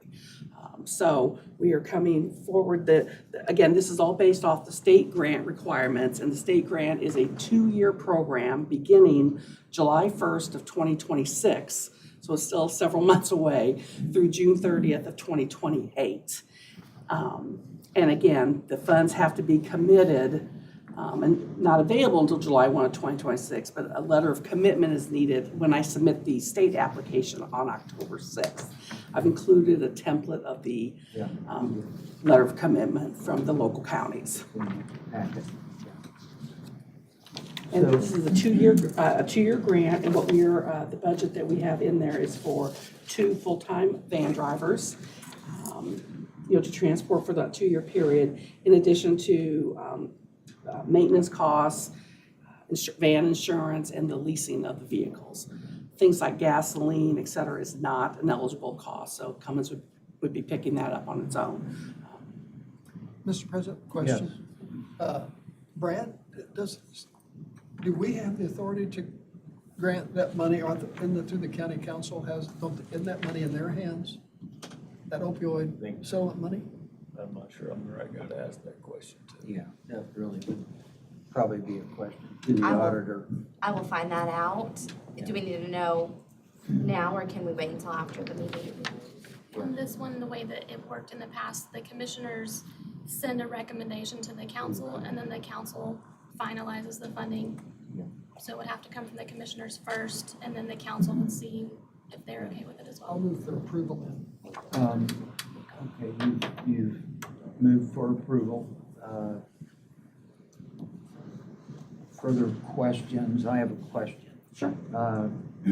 So the amount we're talking about is $108,153 for 2 years. Correct. And I'm assuming, not assuming, I think the discussion that has been had outside the meetings has dealt with using ARPA monies. No, it has not. That was discussed. It was a part of the discussion. Correct. But no decision made to do that. They can only use the opioid funding for this. They can't use Okay. any other funding. That's a state, Sorry. a state limitation. I'm wrong. You're You're right. fine, you're fine. The discussion outside the meeting was with the Other funds. opioid monies, and we've had discussions with others about use of that as well, just for your information. Further question for you, Amy. There is a transportation service in the county called Link. Yes. And has there been any discussion with Link on providing service for this program for you folks? No, not for this program. Like I said, Cummins currently has a van that we do transportation with, specifically with Hendricks County Work Release. Yeah. 3 times a week we pick up, also sheltering wings, we bring people in for appointments and work release. So we've already, we do this transportation for our consumers. So for this grant, we had not at this point talked with Link. I see. And so your primary purpose for applying for the grant is really to access the opioid monies from our standpoint as a match. As a match. To meet the match. Correct, for the state grant. If that was not available, you wouldn't have the money to meet the match. We would not be allowed to apply at the state level. If we do not have the county match, then we are unable to apply for the state grant. So it would just all be off the table. Hamstringing them. Yeah, with exactly. tying it to the opioid only. Yeah. I hear you. Right. So we have a motion to approve this. Is there a second? I'll second it for continuing conversations. Okay. And I think there was some email that Yeah. do we, I mean, I guess the thought was, do we want to table this? We've got, she needs to file by, the proposal dude's October October 6th. 6th. Right. Do we want a minute to decide what the best use of the opioid money is prior to this request? makes Would be sense. my That makes discussion. sense. Okay. So are you going to withdraw your second? I would withdraw I'll my withdraw second. my motion. You'll then. withdraw your motion. I will. I think we just need to take a little further Yeah. review of the other requests Yeah. before we make a final approval, because So- what were the total amount of funds? We don't have the Don't. total amount of Comes in funds little by little available. is what happens with it. We got a larger. I think the number that I remember off the top of my head, and it can be foggy up there, I admit, was like $58,000 or something that's currently That they got for in. this year. But there's more coming, but we don't know what that is. Yeah, we don't know the amount. Those companies contribute annually for what, 10 or 15 years? Yeah. Okay. Somebody's after you, Bob. And again, the funding would need to be available starting July 1 of 2026. So there's a little bit of time. We're gonna table this at the moment, A but little counting. we will discuss it, talk about another project that's on the table as well. But we'll get back to you in time for your grant. Okay, perfect. All right, well, thank you for your We're ready to consideration. get it addressed at Yeah. the next meeting. We do, yeah. So, All right, thank you very much. thank Appreciate it. you. Thank you, Mila. Make sure we, No, you're fine. That one's kind of an odd one, Yeah. the way it's been trickling in. That's okay. And they don't know how much is gonna come in each time. okay. Kind of hard to make those kind of decisions even. You Yeah. could check with the towns too, the towns got money Yeah. as well. Well, 36,000. I know they're having. it's really, None of them are fighting it, so kind of it's not moving. coming in, there's a ton of lawsuits on this. Okay, our next item on the agenda is a proclamation for Recovery Month proclamation and awareness signs at Courthouse Square. Jace Cotton with the Willow Center. Jace, welcome. Hi, I'm Chase Cotton. Our office address is 515 North Green Street, Suite 402 in Brownsburg, Indiana. So as you have before you, a proclamation to co-sign National Recovery Month, which is an awesome opportunity for us to just declare the importance that we see for the long-term recovery community, for those that are battling addiction actively and trying to get out of that addiction to substances and chemical dependency, as well as the role that mental health plays. So I'm happy to answer any questions in regards to that proclamation. And also, in regards to the signs, the Willow Center's prepared a variety of signs like this that are just messages of encouragement we'd love to place up for the remainder of the month of September around Courthouse Square to help spread awareness, bring some more eyes, drive-by eyes to the issue, let them know that they're not alone, that recovery is possible. Will these signs go in other places in the county as well? Just the Courthouse Just the Square Courthouse this Square. time, Okay. but we'd love to expand that next year. Yeah, okay, very good. Good. Board, it's been moved and seconded that we have this proclamation recognizing September as National Recovery Month. All in favor, say aye. Aye. Aye, opposed? Okay. Thank you all. Chase, thank you, and Appreciate thanks it very for much. the work that you folks do. Yeah, it's our pleasure. Thank you, guys. Put it in front of them, I signed it. And we are signing it. Mila, do we keep this, give it to Chase? Okay, don't leave, Chase. I'm not leaving. We're gonna sign it and give it to you.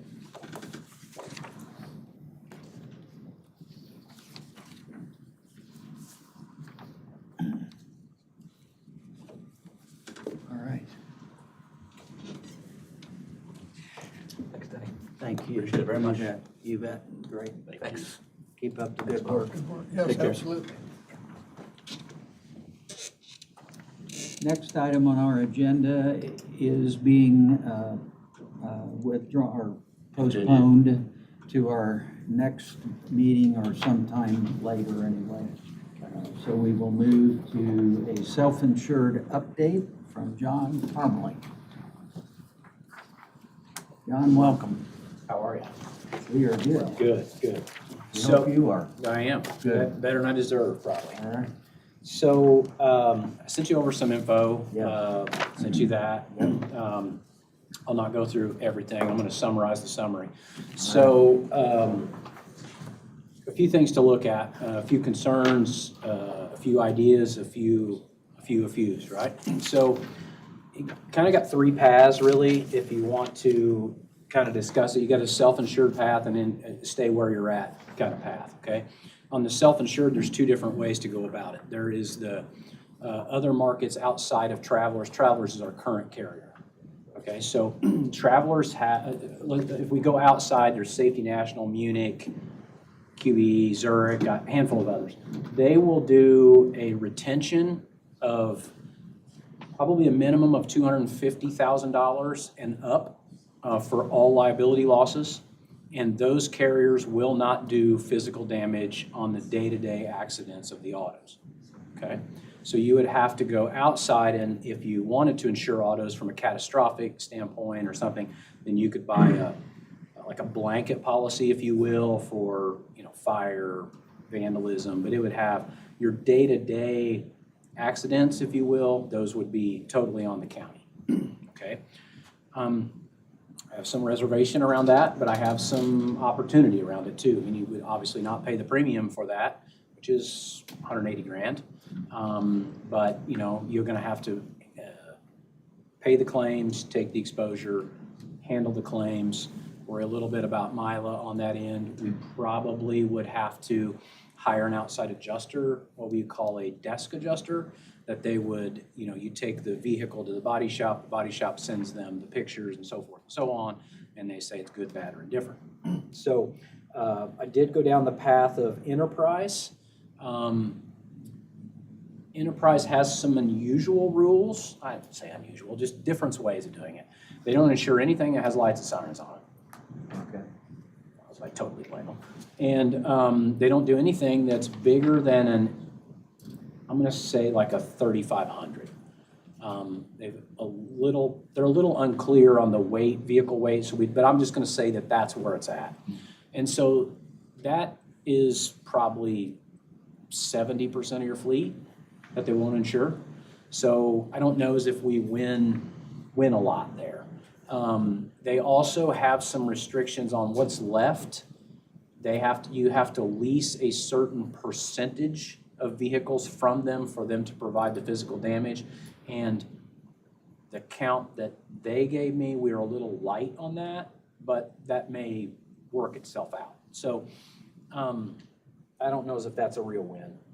If you go down the route with the Safety Nationals, you have to hire a TPA to handle the claims, which doesn't scare me.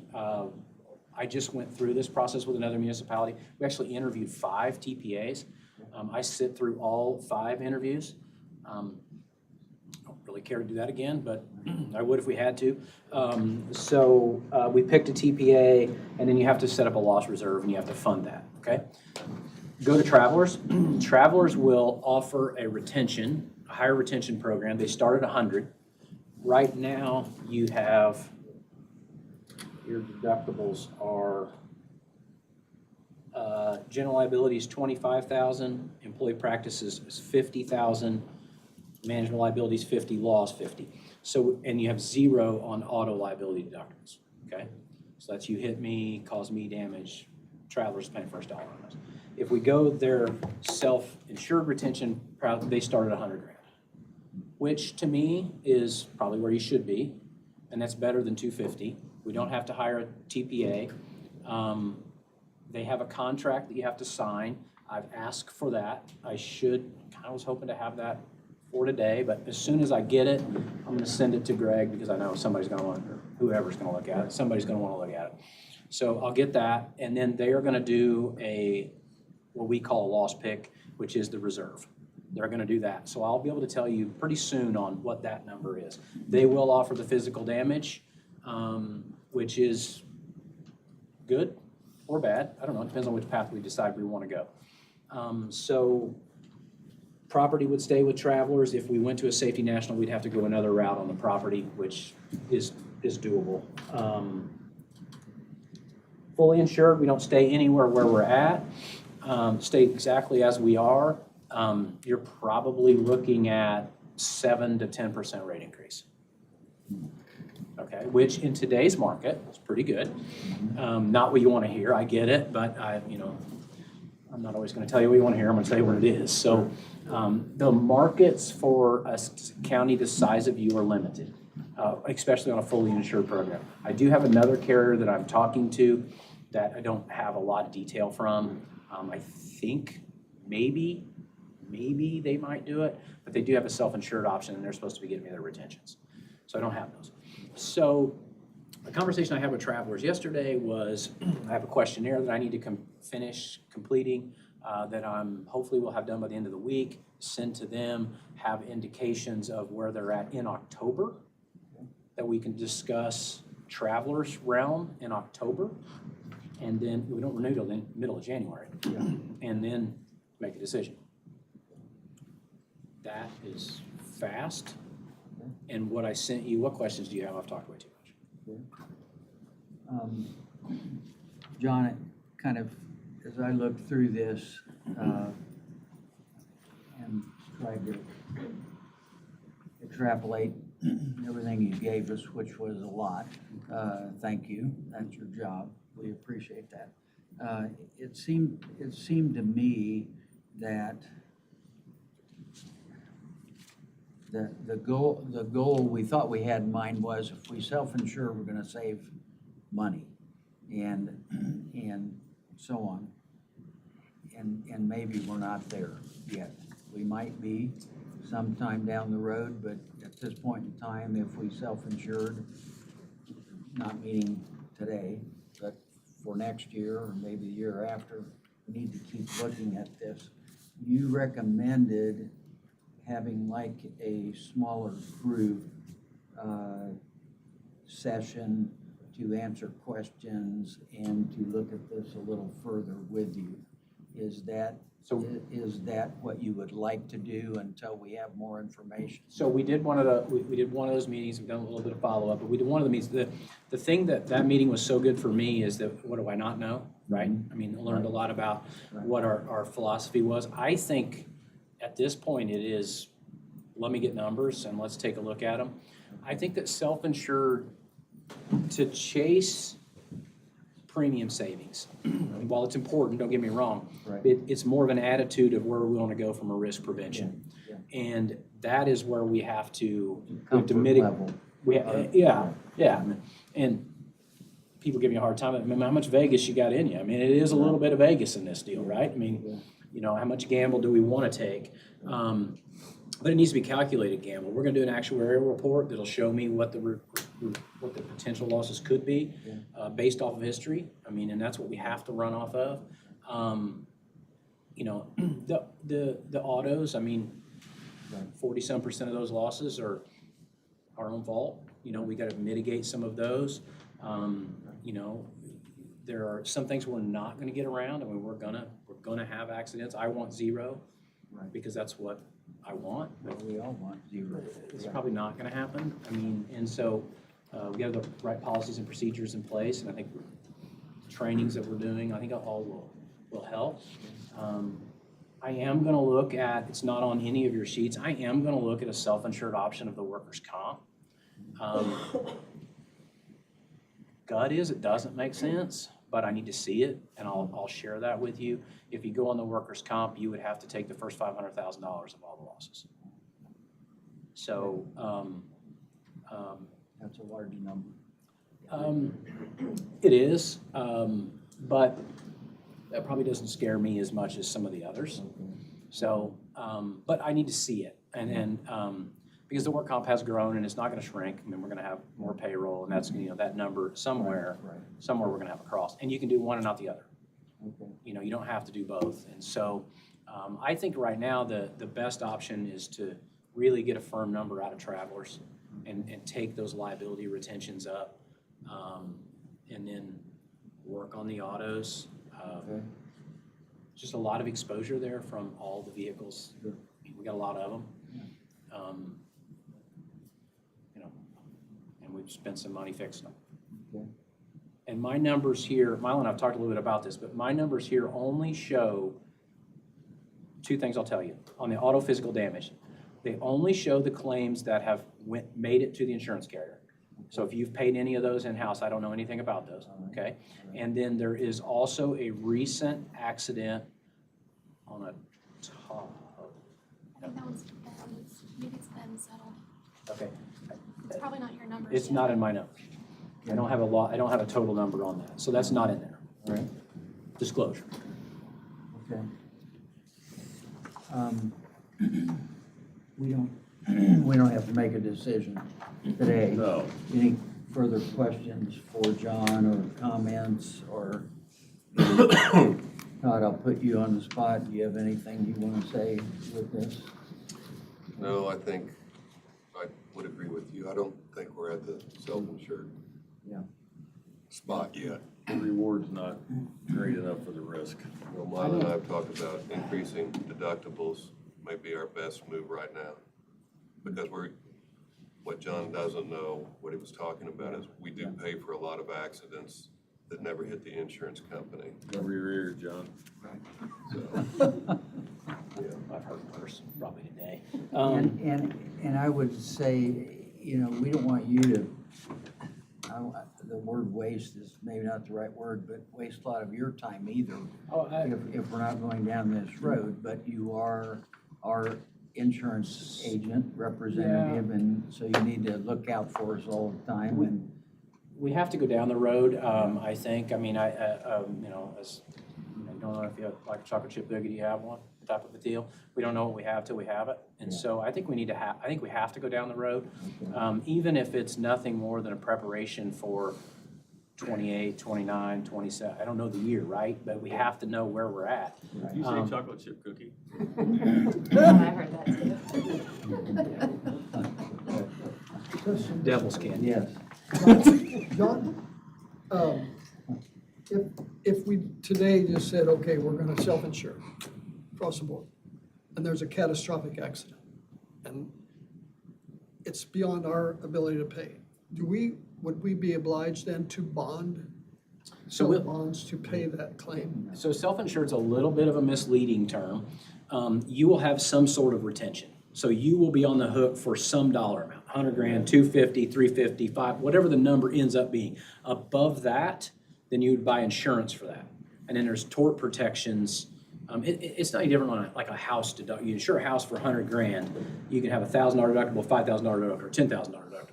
So you're on the hook for the hailstorm comes through and you got a $5,000 deductible. Well, you're on the hook for 5, the insurance company pays the other 100. Same Still type. have catastrophic. We'd have still catastrophic. It's like a gigantic deductible. Yeah, it's just a larger deductible, and then we have to manage that, and where's the premium? So the deductible's this, the average claims have been this, the premium savings is this, and really equals, doesn't make sense. I hate to oversimplify it, but that's what it is. Additional risk, no. That's what it is. And so what I will do is I'm gonna go down the road with all the options, and I will spreadsheet them and put it together in one page. I'll take all that stuff to one page, and I will send that to you, and then we can discuss Keep it it. as simple as you can for us. Oh, yeah. All right. Yeah, I mean, I went to Indiana State, it's gotta be simple. So I think, John, looking into it is well worth the Oh, look. 100%. I just don't know that we're there yet, but I think we will get there at some point. Well, we're gonna get there, it's just when are we gonna get there? Smash up Derby. The one that I just did, that we took, we've been working on for 5 years. So, and then it just finally, we just all said, this really makes sense. Yeah. And so we did it. Very good. And it's a pretty smooth transition too. I'm not too worried about that. So, Good. okay, Thank you. Thanks, John. appreciate it. I'll be in touch. Appreciate it. You bet. We look forward to hearing more. Mr. Ayers, Ronald Reagan Parkway, Phase 1B, and amendment number 7. And if I read it right, it's $0. Zero change. Zero Yeah, change, right. sorry. It's a lot of dollars, but it's zero change. A lot of dollars, But yeah, but no change. American Structure Point was hired as our program manager when we started this extension north of 600 back in 17. Structure Point was our program manager, and then United and Lockmuller are involved in the team, also doing the actual final design. So if you remember a few weeks ago, we had an amendment for United for the final design work to get Phase 1B to the finish line. And this is, American Structure Point had some unused items in their contract, and we were able to shuffle around the amounts in the contract so it's not an increase in their contract to see this Phase 1B through. So it's a zero net change. So this is, Chair would entertain a motion to approve this amendment So with moved. Structure Point for Parkway, Ronald Reagan Parkway Phase 1B. I'll second that question. Yes. So, this has nothing to do with the inspection. No, that's a different contract. Yeah. Right, which because I haven't done my homework yet, we're not ready to bring that to you yet. It's been moved and seconded. Any other discussion? All in favor, say aye. Aye. Opposed? Okay. Thank you, John. Thank you. And then, last item on our new business is the holiday schedule that Mila put together. She actually put 3 different ones together, and this is the one that is being recommended to us for the 2026 year holiday schedule. And I think in our off discussions, this was the one we said we like and would agree with. So that's why Mila put it in front of us. Move for approval. Second. It's been moved and seconded. All in favor, say aye. Aye. Aye, opposed? And I think if anybody out there has not looked at this, you need to look at it, and I think it should give you a smile on your face. So, all right. If it doesn't, it's my fault, not Milo's. All right. We'll all take the heat. Yeah, but it's good. It's a good schedule. Thank you for approving it. Thank you. Comments from the floor? Anybody out there that's either standing on the floor or sitting? Yes, sir. Please come forward and state your name and address We want to ask for your social security number. Well, I'm not gonna give you that social security number. Mike Starkey, Brownsburg, Indiana. Had a discussion with John about the extension for the Ronald Reagan coming on next year. Since I'm gonna be busy harvesting quick, I want to give you a few comments. My concern is closing 900 for the construction from 750 north to Maloney Road. Bob, remember when they closed that down last year and I had to go through subdivision, the detours and all that, and they just took the payment out for people not to go through. And John mentioned that, you know, they're gonna have to replace a couple pipes. But I just want to make sure we have access to go north when that happens. Now, we learn from our mistakes, and I'm seeing the construction going on right now in my backyard. And the easy part was done from 700 to 750. The hard part was the bridge. And you got a contract date of November, whatever, to be finished. And seeing that, you know, I see this construction company doing other jobs instead of showing up for work. So I just feel you ought to have an incentive to get the, you know, like put a carrot out there to get the job done early instead of just saying a date of November, whatever, in the future. Because I just feel that the easy part will be done first and the hard part will come later, and the roads will be closed in the meantime. But closing 900 is a big concern, but if you had 750 to Maloney Road open up, that constructed first, we would have access on the new road to get north instead of when the time comes to close 900. So, you know, just throwing that out there as a suggestion when that happens, because otherwise our detour would have to be from Raceway Road going north or 267 going north to get up there. And you think you're getting a little phone calls now that would happen. You're gonna get a lot of phone calls if that was closed. And also, I just feel that, you know, 86th Street needs to be done and first, because there's got a lot of utilities to move up there. And before you would open that up, when it's finished up there to 86th Street, I'm hoping 86th Street will be done, because that will be a train wreck up there with that 2-lane road and all the construction going on. I understand that too. So I wanted to throw that at you because I see that, you know, the last couple of years, give an incentive to get things done first instead of just like, okay, here's the contract date that may be finished, because they're gonna wait till the November time, and that's what's happening right now. So anyway, just wanted to throw that in discussion with John that yesterday. Thanks. Thank you, Mike. Well, thanks, Mike. Appreciate it. Yep. Anyone else? Comments from the floor? Okay. Move on. Elected officials, any elected officials in the room that would like to make a comment? Hearing none. Staff reports. Mr. Ayers, we are to you, and we hope you had a good week off. I did. Even though some of us called you a few times. Well, that's okay. That's all right. I'll address some of Mike's comments first, and that's an item on my memo here about the Parkway. You know, as we've talked about, the reasons why we set the contract date the way we did is November 17th. I mentioned to you a week or so ago, we were hopeful, we were working toward, we've been trying for months to get them to finish ahead of time, but contractually they have till the 17th. We worked on a plan a couple weeks ago and presented it to them, you know, hey, we do this and this, you can get this open.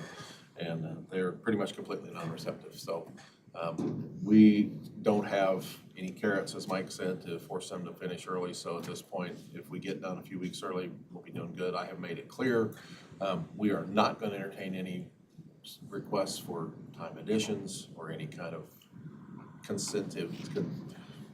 any kind of concessions on completion dates, because they've had plenty of time. So our concern now is negotiating with their subs. Sometimes they haven't scheduled their subs very well, and Reeve Riley's got to come in and do a lot of asphalt. So they've got to make it work. Okay. So anyway, we didn't make any progress on that front, and quite frankly, there's only so much we can do. So as far as the next contract, we are gonna tighten up the completion time on it. Incentives for early completion, the county's never done that to my knowledge. State does that on some contracts. That can get expensive. I'm not sure how those are structured. I can look into that a little bit if you want.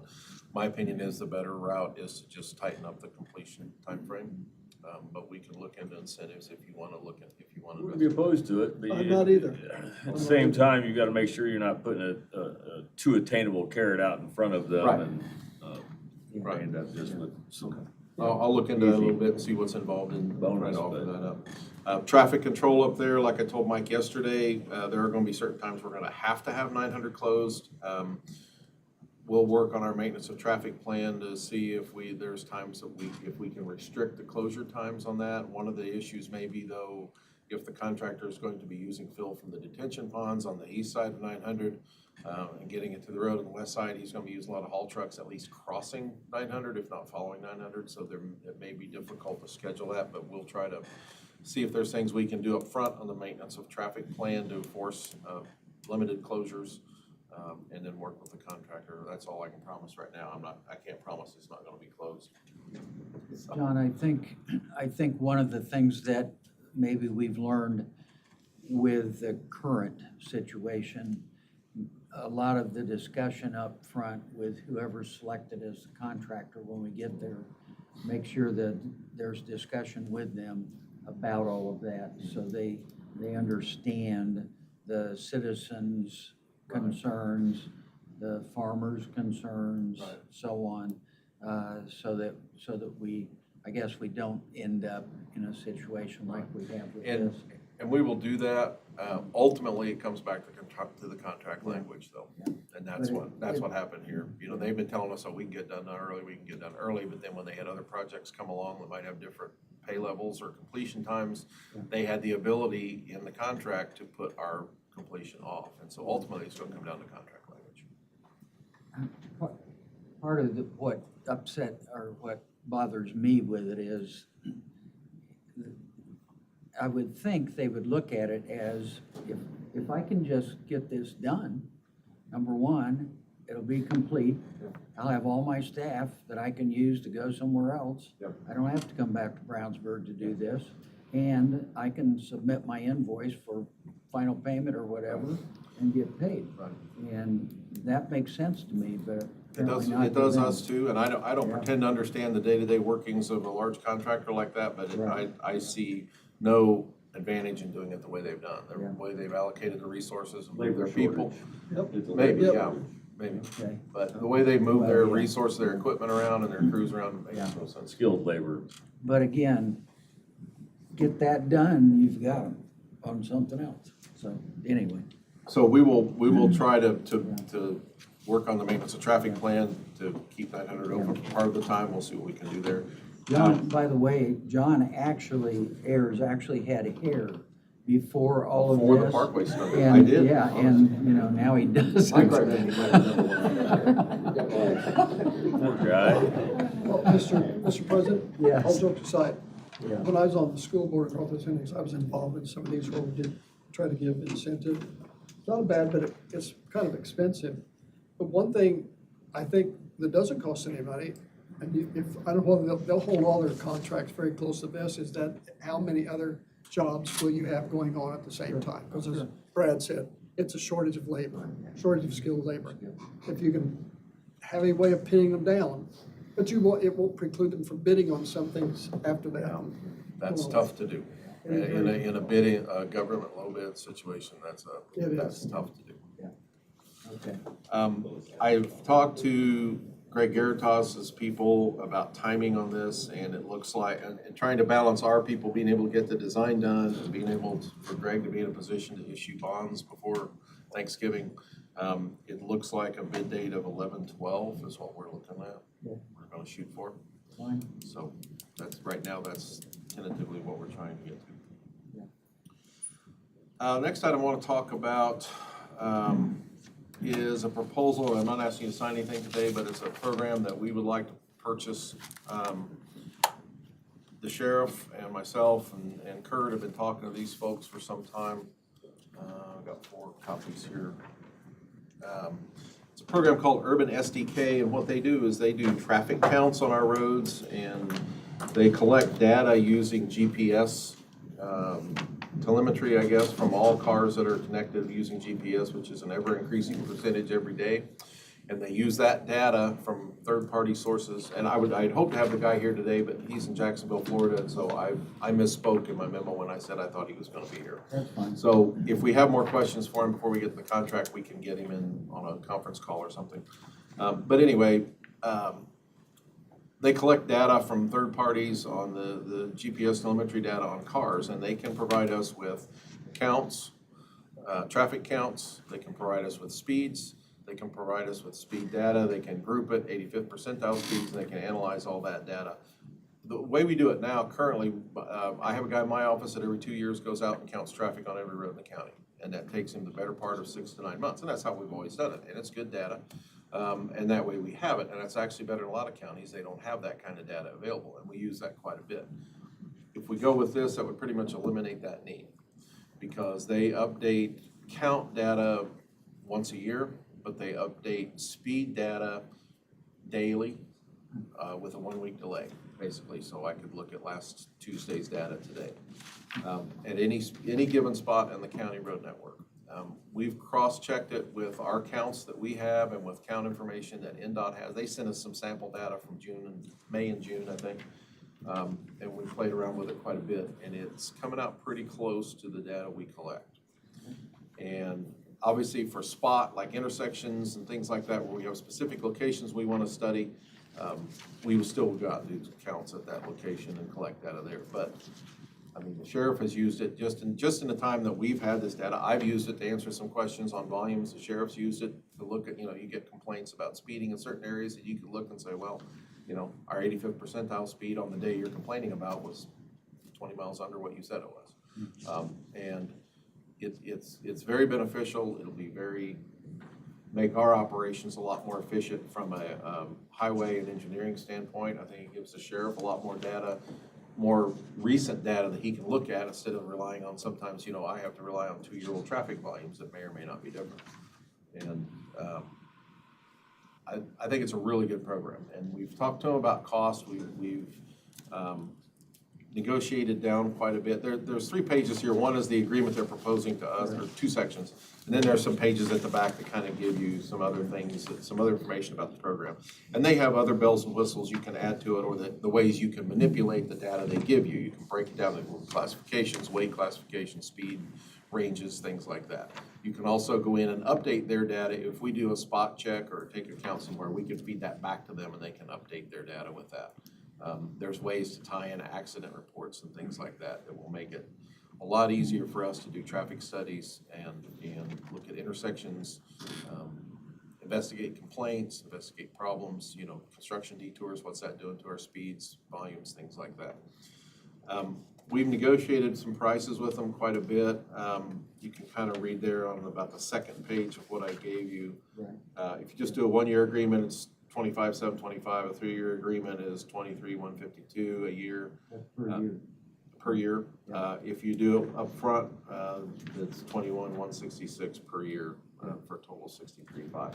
This is there may be other programs out there that offer this. I'm not aware of any. These are the ones we've been talking to. This is the firm we'd like to go to. It's kind of a proprietary program. Other counties in the state have gone with them. Johnson County just went with them as well. And the engineer down there and I talked quite a bit about, compared notes on how we thought it would be beneficial and if we thought it would be beneficial. But just in time savings alone for my staff to go out and do tube counts would be tremendous. And the data we have will be very good. If you're okay with us moving ahead with this, what I'd like to do is get into the details of their terms and conditions and get them to Graham and Greg to look over and see if we're okay with the agreement. We would be splitting the cost probably 2/3, 1/3, 2/3 highway engineering, and then 1/3 the sheriff's office. And if I can do my part out of existing budget lines. If we can figure out a way to do it, we would like to do the upfront one-time payment for 3 years and save us about 18%. So if you're okay with that, I'd like to move ahead and get a contract ready, bring it back to you. If you have questions for that, I can try to answer them. If there are questions I can't answer, I can try to have Mason Yost available for the next meeting. Chair would say that let's do a consensus for him to at least move ahead, but we're not approving this yet. Yeah, I don't have any problem with you moving ahead. I would just be a little bit apprehensive. I understand the savings for the 3-year. You know, I just want to make sure there's value in year 2 and 3, you know, and that you're utilizing the data and it hasn't become stale and it's a contractual obligation we've got that is, you know, not being The utilized. 3-year duration worries you a little bit, that it's, we're Yeah, locking just ourselves into 3 because years. it's relatively, you know, it's new to us. Sure. And I just kind of wonder if you could negotiate maybe it's a 1-year deal with a 2-year option and. We can ask that. Yeah, they've been fairly rigid on the cost. They came down some, but the 1-year deal, they were fairly rigid. It would be the 25 cents. It certainly seems like it would be of value to both departments. Question, Mr. President? Sure. 2 specific things. Would this, this is brought up to me a lot. Would this service show the destination of these vehicles? I don't think so. People are constantly throwing at me, where are these people coming from? Where are they going? I think I've got a pretty good idea now where they're coming from. Right. There's actually a service out there that tracks that destination data based on license plate readers, using license plate readers. I think the town of Plainfield has that service where they're tracking all the cars at all the roads coming in and out of the towns, and they check license plates and tell where they go into town or if they leave. I don't think this program has that ability. George Orwell. Yeah. My second question, would only the cars who have tracking, you know, the GM OnStar or something, they'd be the only ones counted? Older Well, vehicles would or any not? kind of GPS tracking on board. I think even through a phone, I think it will still pick Oh, up the- okay, I see what you're saying. Right now, they take that, and that's what they call a saturation rate. So they're saying right now, 35% of the vehicles on the road have that data that they're pulling from. But then they work that in with other models, census, and I had that question for him, and I should have gotten an answer before today.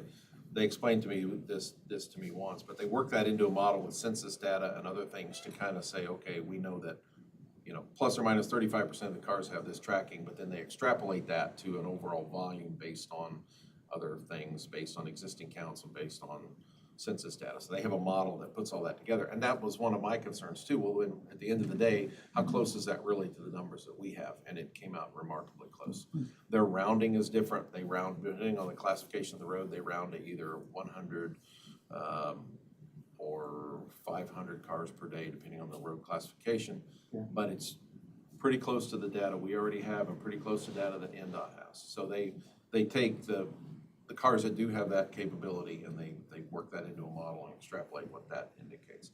But that's the projection that they give, of course, is that by 2030, they're saying like 95, 98% of the cars on the road will have that. But you say they could use our phones to also track? I think us? they get it from the phone Okay. data also. Any kind of GPS tracking device, Okay. I think. And this is getting out of my zone of knowledge, so. I agree with Brad on how to do this. The sheriff is shaking his head. Yeah, I would just add, I mean, they gave us access to, what, a month's worth of 2 months, data? I think, yeah. 2 months worth of data. We've used it multiple times, so I keep going back to the April, May data to look, to compare when we get complaints speed. It definitely helps us. We can actually break down per hour where the volume is the most, where speeds are the highest. So it allows us to be able to help residents in that area on specific times that we can use the data. So instead of us being up there for 3 hours when no one is speeding, we know the times that they're speeding the most and we can get up in that area or down in that area and help them get the problem. It also helps us in a situation where it's perceived speeding issue, and when we're looking at the speeds overall, they may not be what people perceive. So you're looking at using this one way from your department standpoint and so on, and I hear what you're saying from your department as well, which are two different things, but very helpful. And, yeah, okay, that's very good.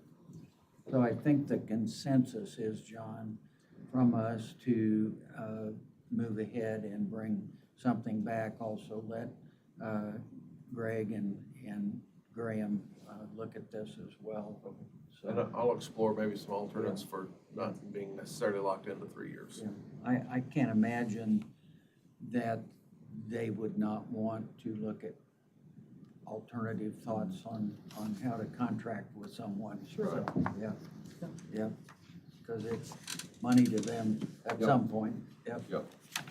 Okay, Thank go you. ahead, go ahead. Thank you. What else? Next item has to do with a couple of highway employees. Austin Pitcher and Josh Payne won a really large trophy at an event put on by LTAP last week. They won first place in the tandem snowplow driving championship, so. So, We need snowplow drivers. Yes. so where did they do this so that they could actually move snow? Well, I think it was trying not to move orange barrels, but yeah, it was up at Purdue. Okay. They didn't go far enough north to have snow last week. But anyway, Congratulations yeah, good job. from us to them. Absolutely. Yeah, that's great. Then the last thing I had, I met last week or 2 weeks ago with NDOT Putnam County Highway and the Putnam County Sheriff out on site at 240 and 40 to move forward with that. Putnam County and NDOT really want to move forward with that closure of that east leg now. There's been a little bit of pushback. You've gotten it too from some residents. They're a little worried. And the issue would be is the leg of 75 between 240 and 40, and then those two intersections able to handle the increase in traffic. NDOT's studying that right now. They put up cameras yesterday to count traffic and monitor that. But they're pretty confident that it's worth doing now. Long-term, they have plans to shift that 75 and 40 intersection to the east towards the co-op or towards Keystone there. But that's not programmed until 2030. So that's 5 years out. NDOT Putnam County really want to move that ahead now. Move the closure ahead now. The intersection where it's actually being closed is It's a short. It is, yeah, but a lot of cars use it. But Sure. the intersection that's being closed is actually in Putnam County, and then it becomes our road because it's on the South County line after it curves around. So part of it's ours, but the actual closure is taking place in Putnam. In the time that we stood out there, which is probably an hour, I don't know how many near misses we saw. People come flying off of 40 onto that road. People going the other way, don't stop or don't slow down or take chances. I mean, even with the sheriff standing there, the sheriff's car, it was amazing how many near misses we saw. Viewing angles are not good there. No, No, I it's was a little terrible. nervous standing in that triangle, quite frankly. So, I've been the guy that's come off of 40 at 50 miles an hour many a time. yeah. So ultimately the decision's up to Putnam County and NDOT. We're assisting in that effort. My recommendation is if they want to move ahead with it, that we cooperate with them.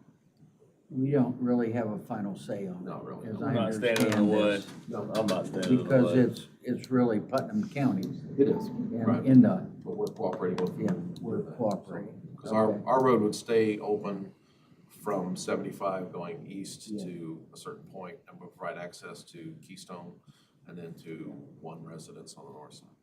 Yeah, yeah. So if you're okay with it, we'll keep it. Keystone probably likes the idea, I They do. assume. Oh, I would imagine, sure. Yeah, yeah. And from their standpoint too, I would think it's a safety thing. Yeah. Yeah. All right, I'll keep And working the with them on sheriff that. is, I think, shaking his head, so, yeah, okay. All right, keep moving ahead with Okay. that, John. All right. Thanks. Is there anything I forgot? How do That's we all I- know? Okay. Then no, there's not.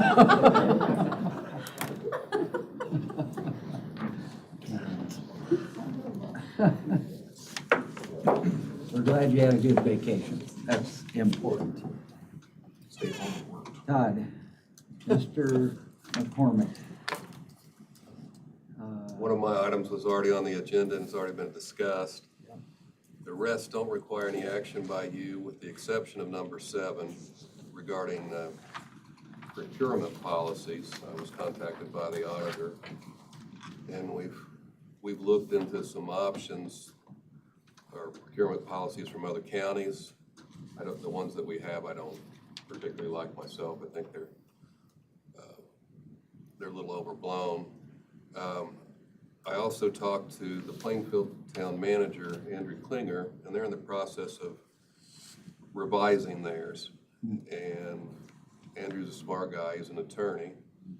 I'd like to wait to see what he comes up with, assuming that there's a direction from the commissioners that you believe we need procurement policies.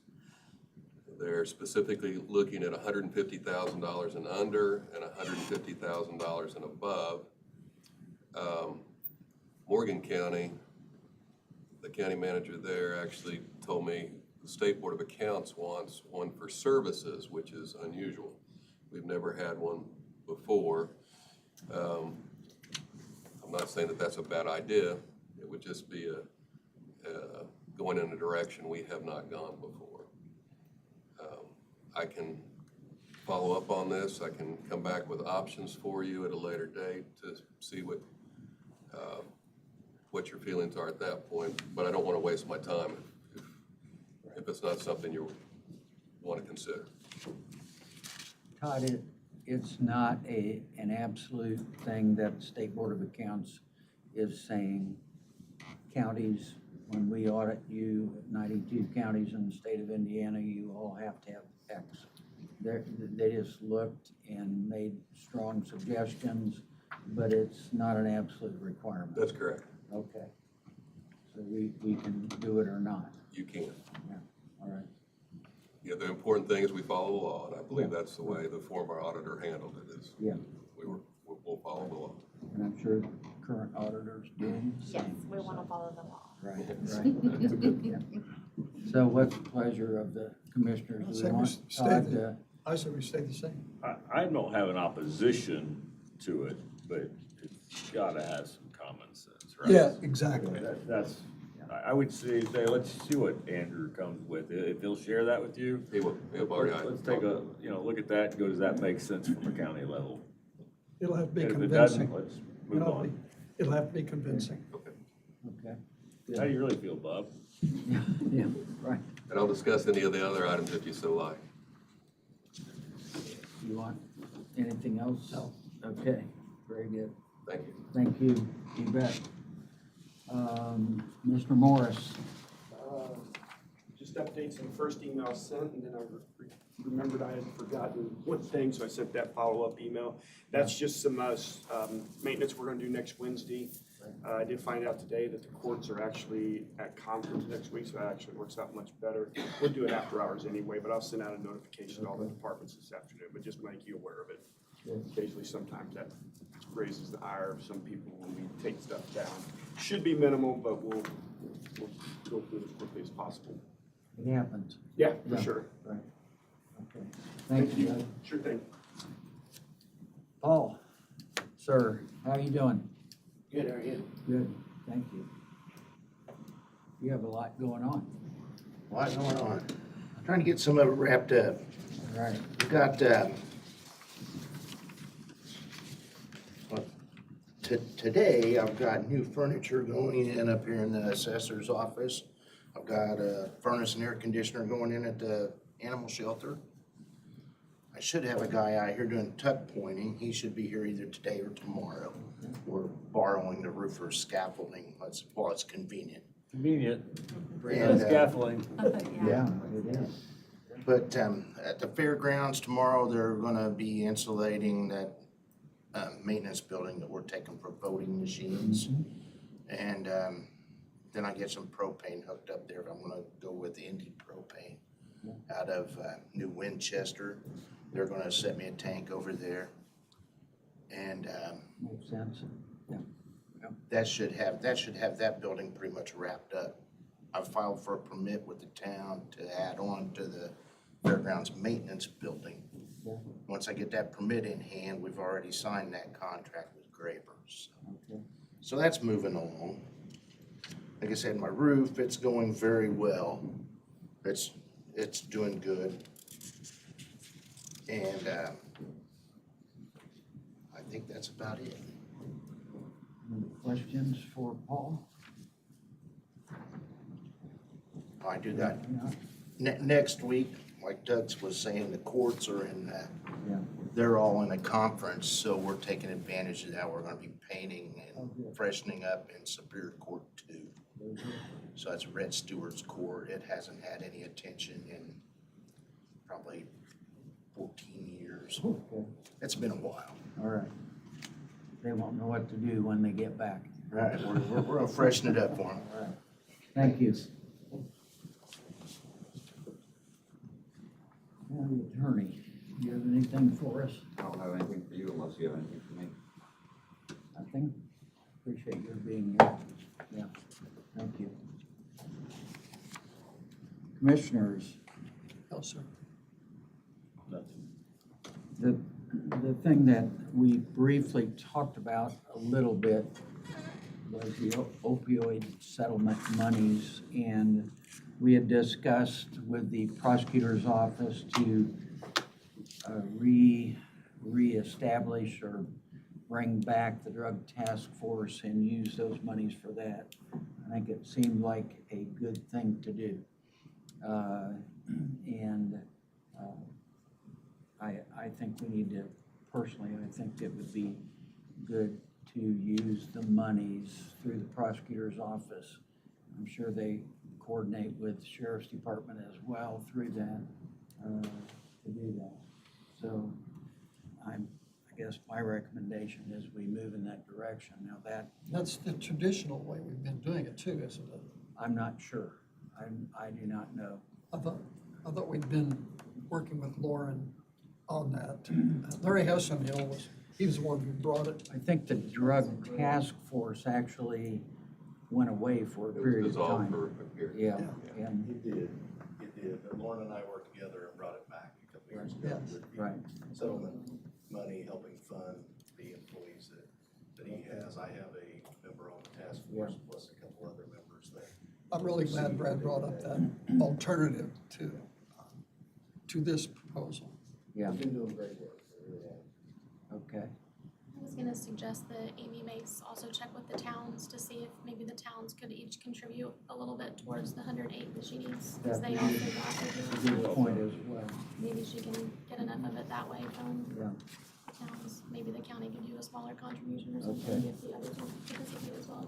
I didn't read the grant in detail enough to know whether it has to come from the county or not. It doesn't, I don't think it says county, it just has to be. You mean the matching? Yeah, it has to be Yes, from the whether, county. I can see why they would want it to come from the county, but, okay. so there, the town, it could be a combination of towns that's allowed. Worth checking Mila, into to see. could you and Todd, work on checking some or getting back to Amy and recommend that to her as well, okay? Yeah. Very good. Thank you. Anything else? I don't have anything else. I know I'm out of order on the agenda because we did it earlier, but anything anybody wants to say out there? Okay. Chair would move for adjournment. Second.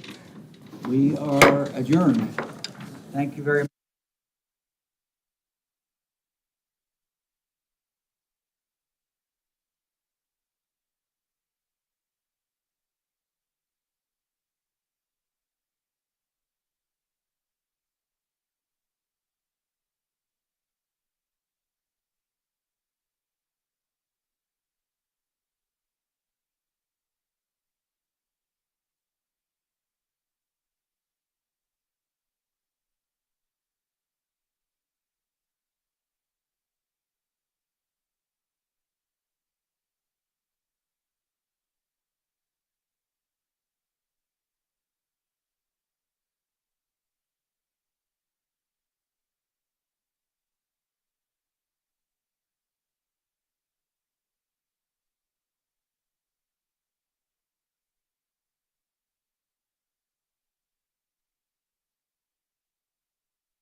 See you here shortly. Ready to go?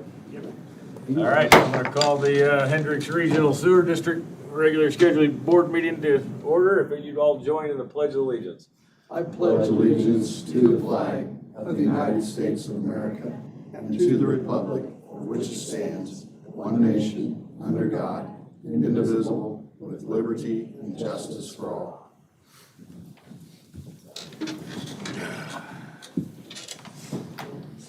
The chair would entertain a motion for the approval of the minutes from the August So moved. Second? meeting. Aqua Indiana report. You've got it in your package. Kieran is still out. He's still not back to work. He was supposed to be back Monday, yesterday. But they told him 3 more weeks. And then Bob Urban, who's retiring, he's been in here. So he's retiring. His retirement thing is like at 1 o'clock today. So the rest of the Aqua people are up there.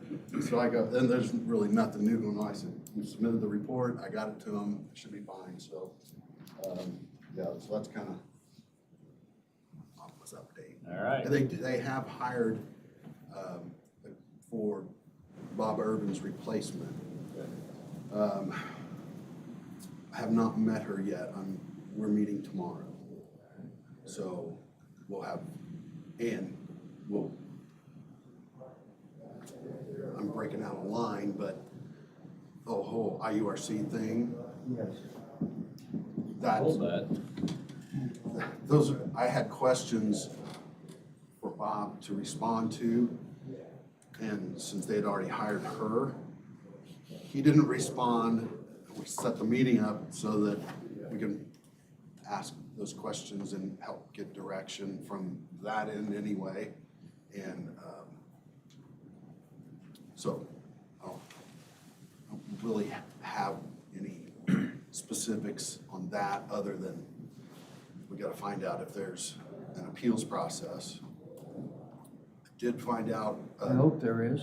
Pardon? I hope there Yes. is. I'd hold that for Yes. line 6. Let's go to American Structure Point and Okay. see if they've Yeah. got anything they want to Yeah. enlighten us with. Yeah, so Karen's not available today. She's actually at the Bob Urban retirement thing, or going to it. So I talked with her and see if there was anything that we needed to mention, but she just said busy with plan reviews and inspections. So that was the main update. I know the report was sent, so. All right, let's get on to the exit 59 I-7039 update. Clearly, we received Yeah. an unfavorable outcome last week that I think we're all disappointed about. Yep. Let's hear what Jim Very has to say. Very disappointed. Was not surprised. There's things that I'll talk to you individually in private on that they're just opinions. Not gonna talk about it in a public meeting, but I think as far as next steps go, we need to find out if there's an appeals process, which we would clearly want to do. I spoke to Josh Messmer, who's the Morgan County Administrator. He called me and he said, did you know that somebody told me that Governor Braun just appointed 3 new people to the IURC board. He didn't know any more details, like when that takes effect. I don't know if it's January 1 or whatever, but whoever told him it was for the purpose of promoting economic development, which was kind of our point in this whole thing. What we're trying to do. So if there's an appeals process and if those things go, then that is a positive spin. It's not gonna happen overnight. It'll get drug out, but I think that's a positive. It looks like you're gonna say something. I don't know what to say. I mean, I'm relatively new in the sewer business, right? I'm Didn't have to 9 give months any- on, and Just 'cause they this didn't has like been it. in the works for how long? And it, Several years. very disappointing. I don't fully understand all the moving parts. I thought it was a little bit embarrassing for the county to have try to be in the sewer business and we can't really be in the sewer business, or we're not doing a good job in the sewer business. Well, I don't think it says anything about us doing a good job. I do think, though, it is very disappointing that a state agency has limited our ability to maximize economic development. That, to me, is wrong. I agree with that. They're gonna hold us hostage with our ability to develop economically, and by the time. And that's the town of Monrovia and the IURC. Those, to me, are the two accountable. By the time another development happens out there in the next 3 to 5 years, there won't be a need because somebody else is already gonna have a bigger, better line with better capacity coming from the north, would be my guess. So here's the other thing. It's gonna get a residual revenue stream that we're not. Well, it wouldn't come from the north. Well, It would come east. from Morgan County. East. No. Well, Hankey's development's gonna be fed by the town of Plainfield, and that's Town of within a Plainfield, stone's correct. for throw of Correct. the general area. And I'm sure they'll come with plenty of capacity. Correct. So if you've got it from the east or the north and from the south, I think the chances of us getting a plant ever built down there is diminishing Very possible. quickly. And as I've said before, I think there's been political games have impacted these decisions. We must not have known how to play that political game. Leave it at that. So yeah, there's a couple things there. I think the other thing too, as I told you in my email, I really think we need to have something to go back to the town of Monrovia with concerning the contract. Now, whether. Our tail between our legs. That's what I'm just thinking too, Brad. No, on the attack, because we've, Who has that relationship with Monrovia? Who has that relationship? I mean, is it third party? Is it? it needs to be through our attorneys. This is not a talk thing. Are you asking who's a party to the agreement? Yeah, I mean, or who those relationships lie with? Is it strictly legal discussions? I think at this point, yes. And that's, we just spoke here before the meeting, but I sent Greg an email right after I sent all you guys an email that I didn't want to lay all the stuff out at a public meeting, but I did request a meeting with Greg sometime over the next couple weeks, so I can explain my position, then he can communicate to you guys. I think there's some avenues there, and I think there's an opportunity potentially with Morgan County, because they have also filed for a CTA in that area. That includes that area It's in Morgan County, in Morgan County, not Hendricks County. not Hendricks County. Okay. The other question is, there was never a CTA for that area. And I've gone back, correct, on Hendricks County side. Yeah. Yes. And I submitted at the very beginning of this thing 3 years ago, our original documents that went through IDEM and the IURC and their verbiage as support. They've seen it, and it describes any unincorporated areas in Hendricks County that could be served by the district as validation to form the district. So to me, whether you have a specific CTA or not, if that was approved through IDEM, then that should give you the authority. But if the CTA is a requirement or a important aspect, either we should have done it, or should we be considering doing it to protect ourselves elsewhere where we may have sewer lines at? Correct. Yes. And if we should, then we need to probably do that Pursue that. sooner than later, or we're gonna Be in the same boat. lose. Yeah. Yep. Correct. Lose. Anything else from the members? All right, let's get off the bad news. Let's talk about financial statement status. So I included in, well, you see the numbers there, but the big thing was, Brad, you brought up what we got on money market. So I reached out to Jay Puckett. I gave you his last email to me, and he said the new negotiated rate will be 3% for 6 months. I said, change it all over immediately, effective today, but I know what you guys had said, hey, you can get 4, so I didn't go back and go, that's not gonna cut it. I wanted to start getting the 3% I'm immediately. one of 3, I would say. I know. Jay, we're gonna leave the money, but we're a little disappointed. Okay, Others yeah, tell me, better, but rates are going to be cut, and he's offering that for a 6-month period, and I think rates are coming down later this month potentially, that will right, impact so savings. what is here, and so. But it's still under competitive rate from a, Right. local banks. So that has already been taken into account, and I'm going to. $12,000 a year, free money, is that Yeah. math right? Yeah, that's,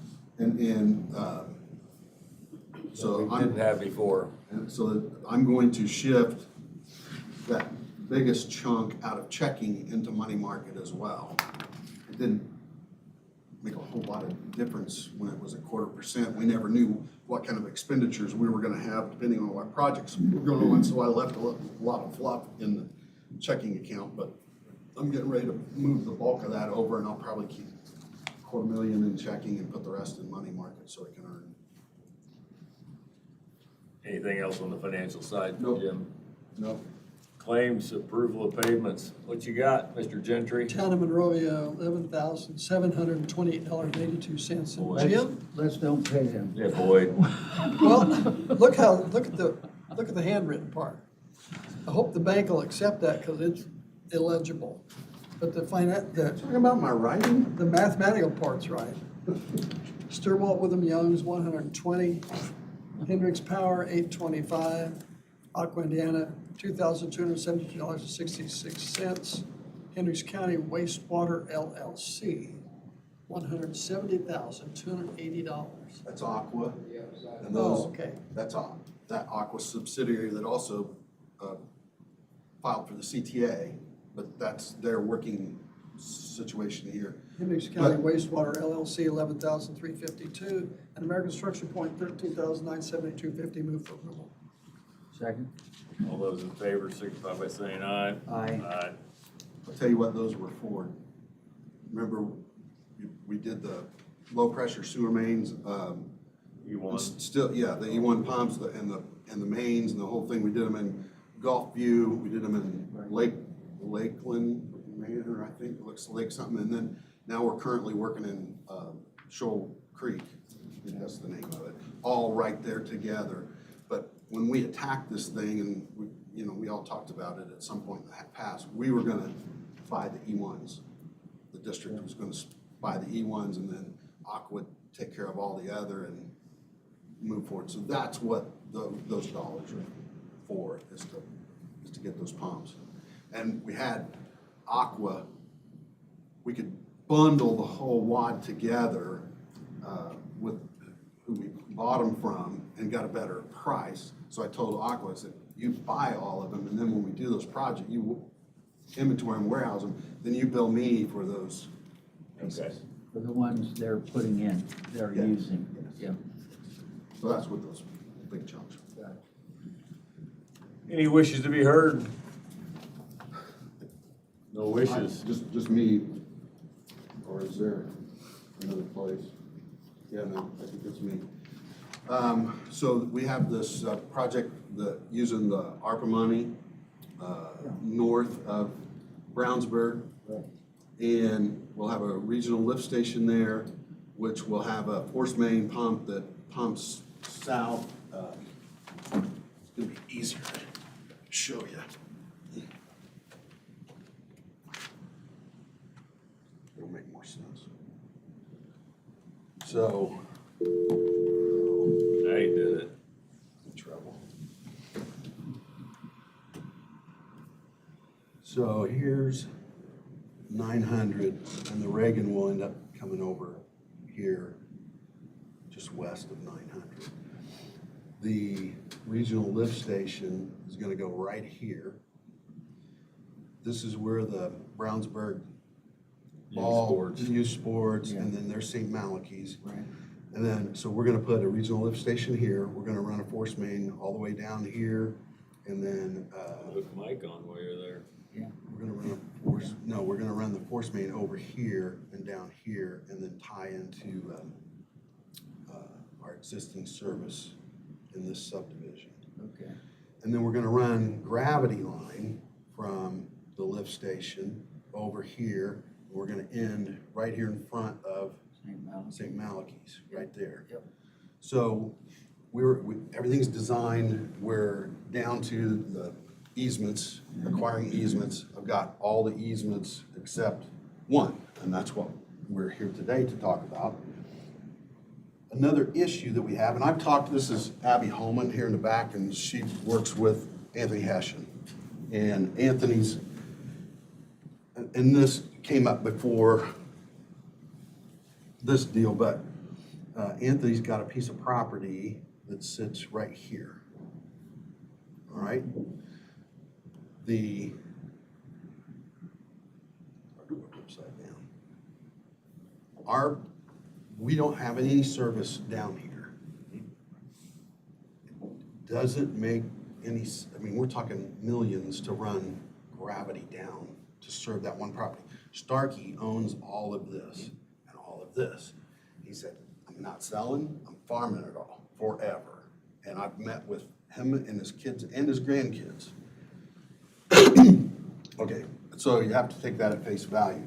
So if, in the planning process, if Starkey's not gonna farm, or not gonna sell this, that's not gonna get developed. All of this is getting covered by the line up here. There's no reason for us to send a line here or build a line over. So Anthony's only thing is if he wants to develop that piece of property, he's gotta have sewer service. So then that developer, whoever comes in there, is gonna have to pay to run that line up to us. I said, Brownsburg has got a manhole right there. Of course they do. I don't see that it makes any sense to not have them try to tie in with Brownsburg. So we would need authorization. I think You're that's talking about the youth sports thing, or? for Anthony's property. This board has to property. grant authority for that to occur. Yes, and so. Certainly a lower cost today for them to have sewer. Well, at and he doesn't have anything ready to go in. They're trying to think about the future. So right up Just here. add the value of the property. Yeah, and so here's the piece that we're gonna go through on Anthony's. Anthony owns this, and we're gonna run that gravity line here with a manhole here so we can pick up St. Malachy with gravity if they so choose. Yeah. And And they so granted you all the right of way or the easement for that. yeah, we have got all that. So everything's covered except this little strip. And so Anthony was saying, okay, let's Give me sewer, I don't care talk. where it comes This is from. gonna be, 10 grand and authority to sometime in the future get this board's authority for sometime in the future to connect with Brownsburg if they ever need to, instead of forcing the issue of making whoever develops build that whole infrastructure. And I think that's fair. I don't have any issue with it. I mean, they can connect at a lower cost to that property than we can today, and where we're running it to is. Well, like I say, it's not an immediate thing. Right. He's just looking so that, hey, when I get a buyer, I can go to Brownsburg. Prove the value. Yeah. More marketable. I know there's current Yeah, plans for this area to be developed. even further east. And, yeah, even further, here's St. Malachy. Oh, okay, Here's okay, okay. South 750. end. Yeah. All of this, Mhm. and I can't imagine that won't get approved. Now, that's Yeah, so county. see, we're, Yeah. Isn't it? I can get lost, it's that parcels right I was there. gonna say, Oh, wow. earlier it was It's- it was all the far east, and then, yeah, they're gonna, That's where the trees piece. they would Oh, connect to okay, us. Okay, all right. Yeah, because that Pulte piece was back up here. Well, they back had up around that there. piece They had, too. Pulte was. They still had a lot of options, I yeah, think. yeah. Pulte was wherever St. Malachy was, it was north of Right. there, yeah. So, Okay. anyway, I think that was the thing that I gave you the paperwork. This was their request, 10 grand plus the approval. And, pardon, yes. And I don't know if you guys want to sign it, you want me to sign it? I think they have pre-prepared this just for an offer, I would make. to make our offer to Anthony I'll to make a get the motion easement. to approve our director, Jim Martis, sign this offer from Mission Enterprises LP. Is that appropriate wording? That's what, yeah. Okay. I'll second that, but I have a question. All right, now we have a motion and a second, now we're gonna have discussion. Are we caving in to Brownsburg when we do this?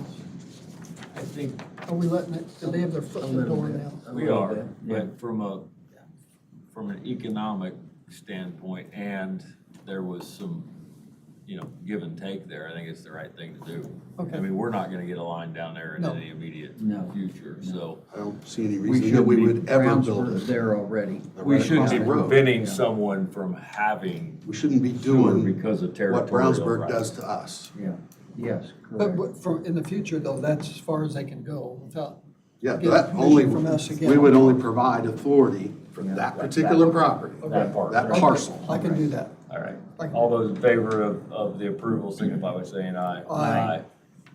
Okay. Very good. Anything else? Excuse me, Jim? I think that's all I've got. Anything from sewer board members? All right, I Nothing. would say we're adjourned, and we're gonna get some minutes signed for Jim. There you go. We're already behind schedule. Thank you, guys. A little bit. Yeah, we are. Those my shares. No. I don't know. And I'll I'll get the People file want to up. be heard. Okay. I'll follow up with you all on Right. next steps for the Yeah. IURC thing. That's, I mean, that's the right thing. Oh, I'm usually here anyway. I just don't have to talk. I don't like it. Well, yeah, because I was wanted to be out here for the start of the commissioners meeting anyway. And I got kind of golf out. We're showing them we're willing to We work. didn't have to, Karen wasn't gonna be able to be here. She was gonna send Mike Isaacson, one of our other engineers, but I told her Mike call her. Yeah.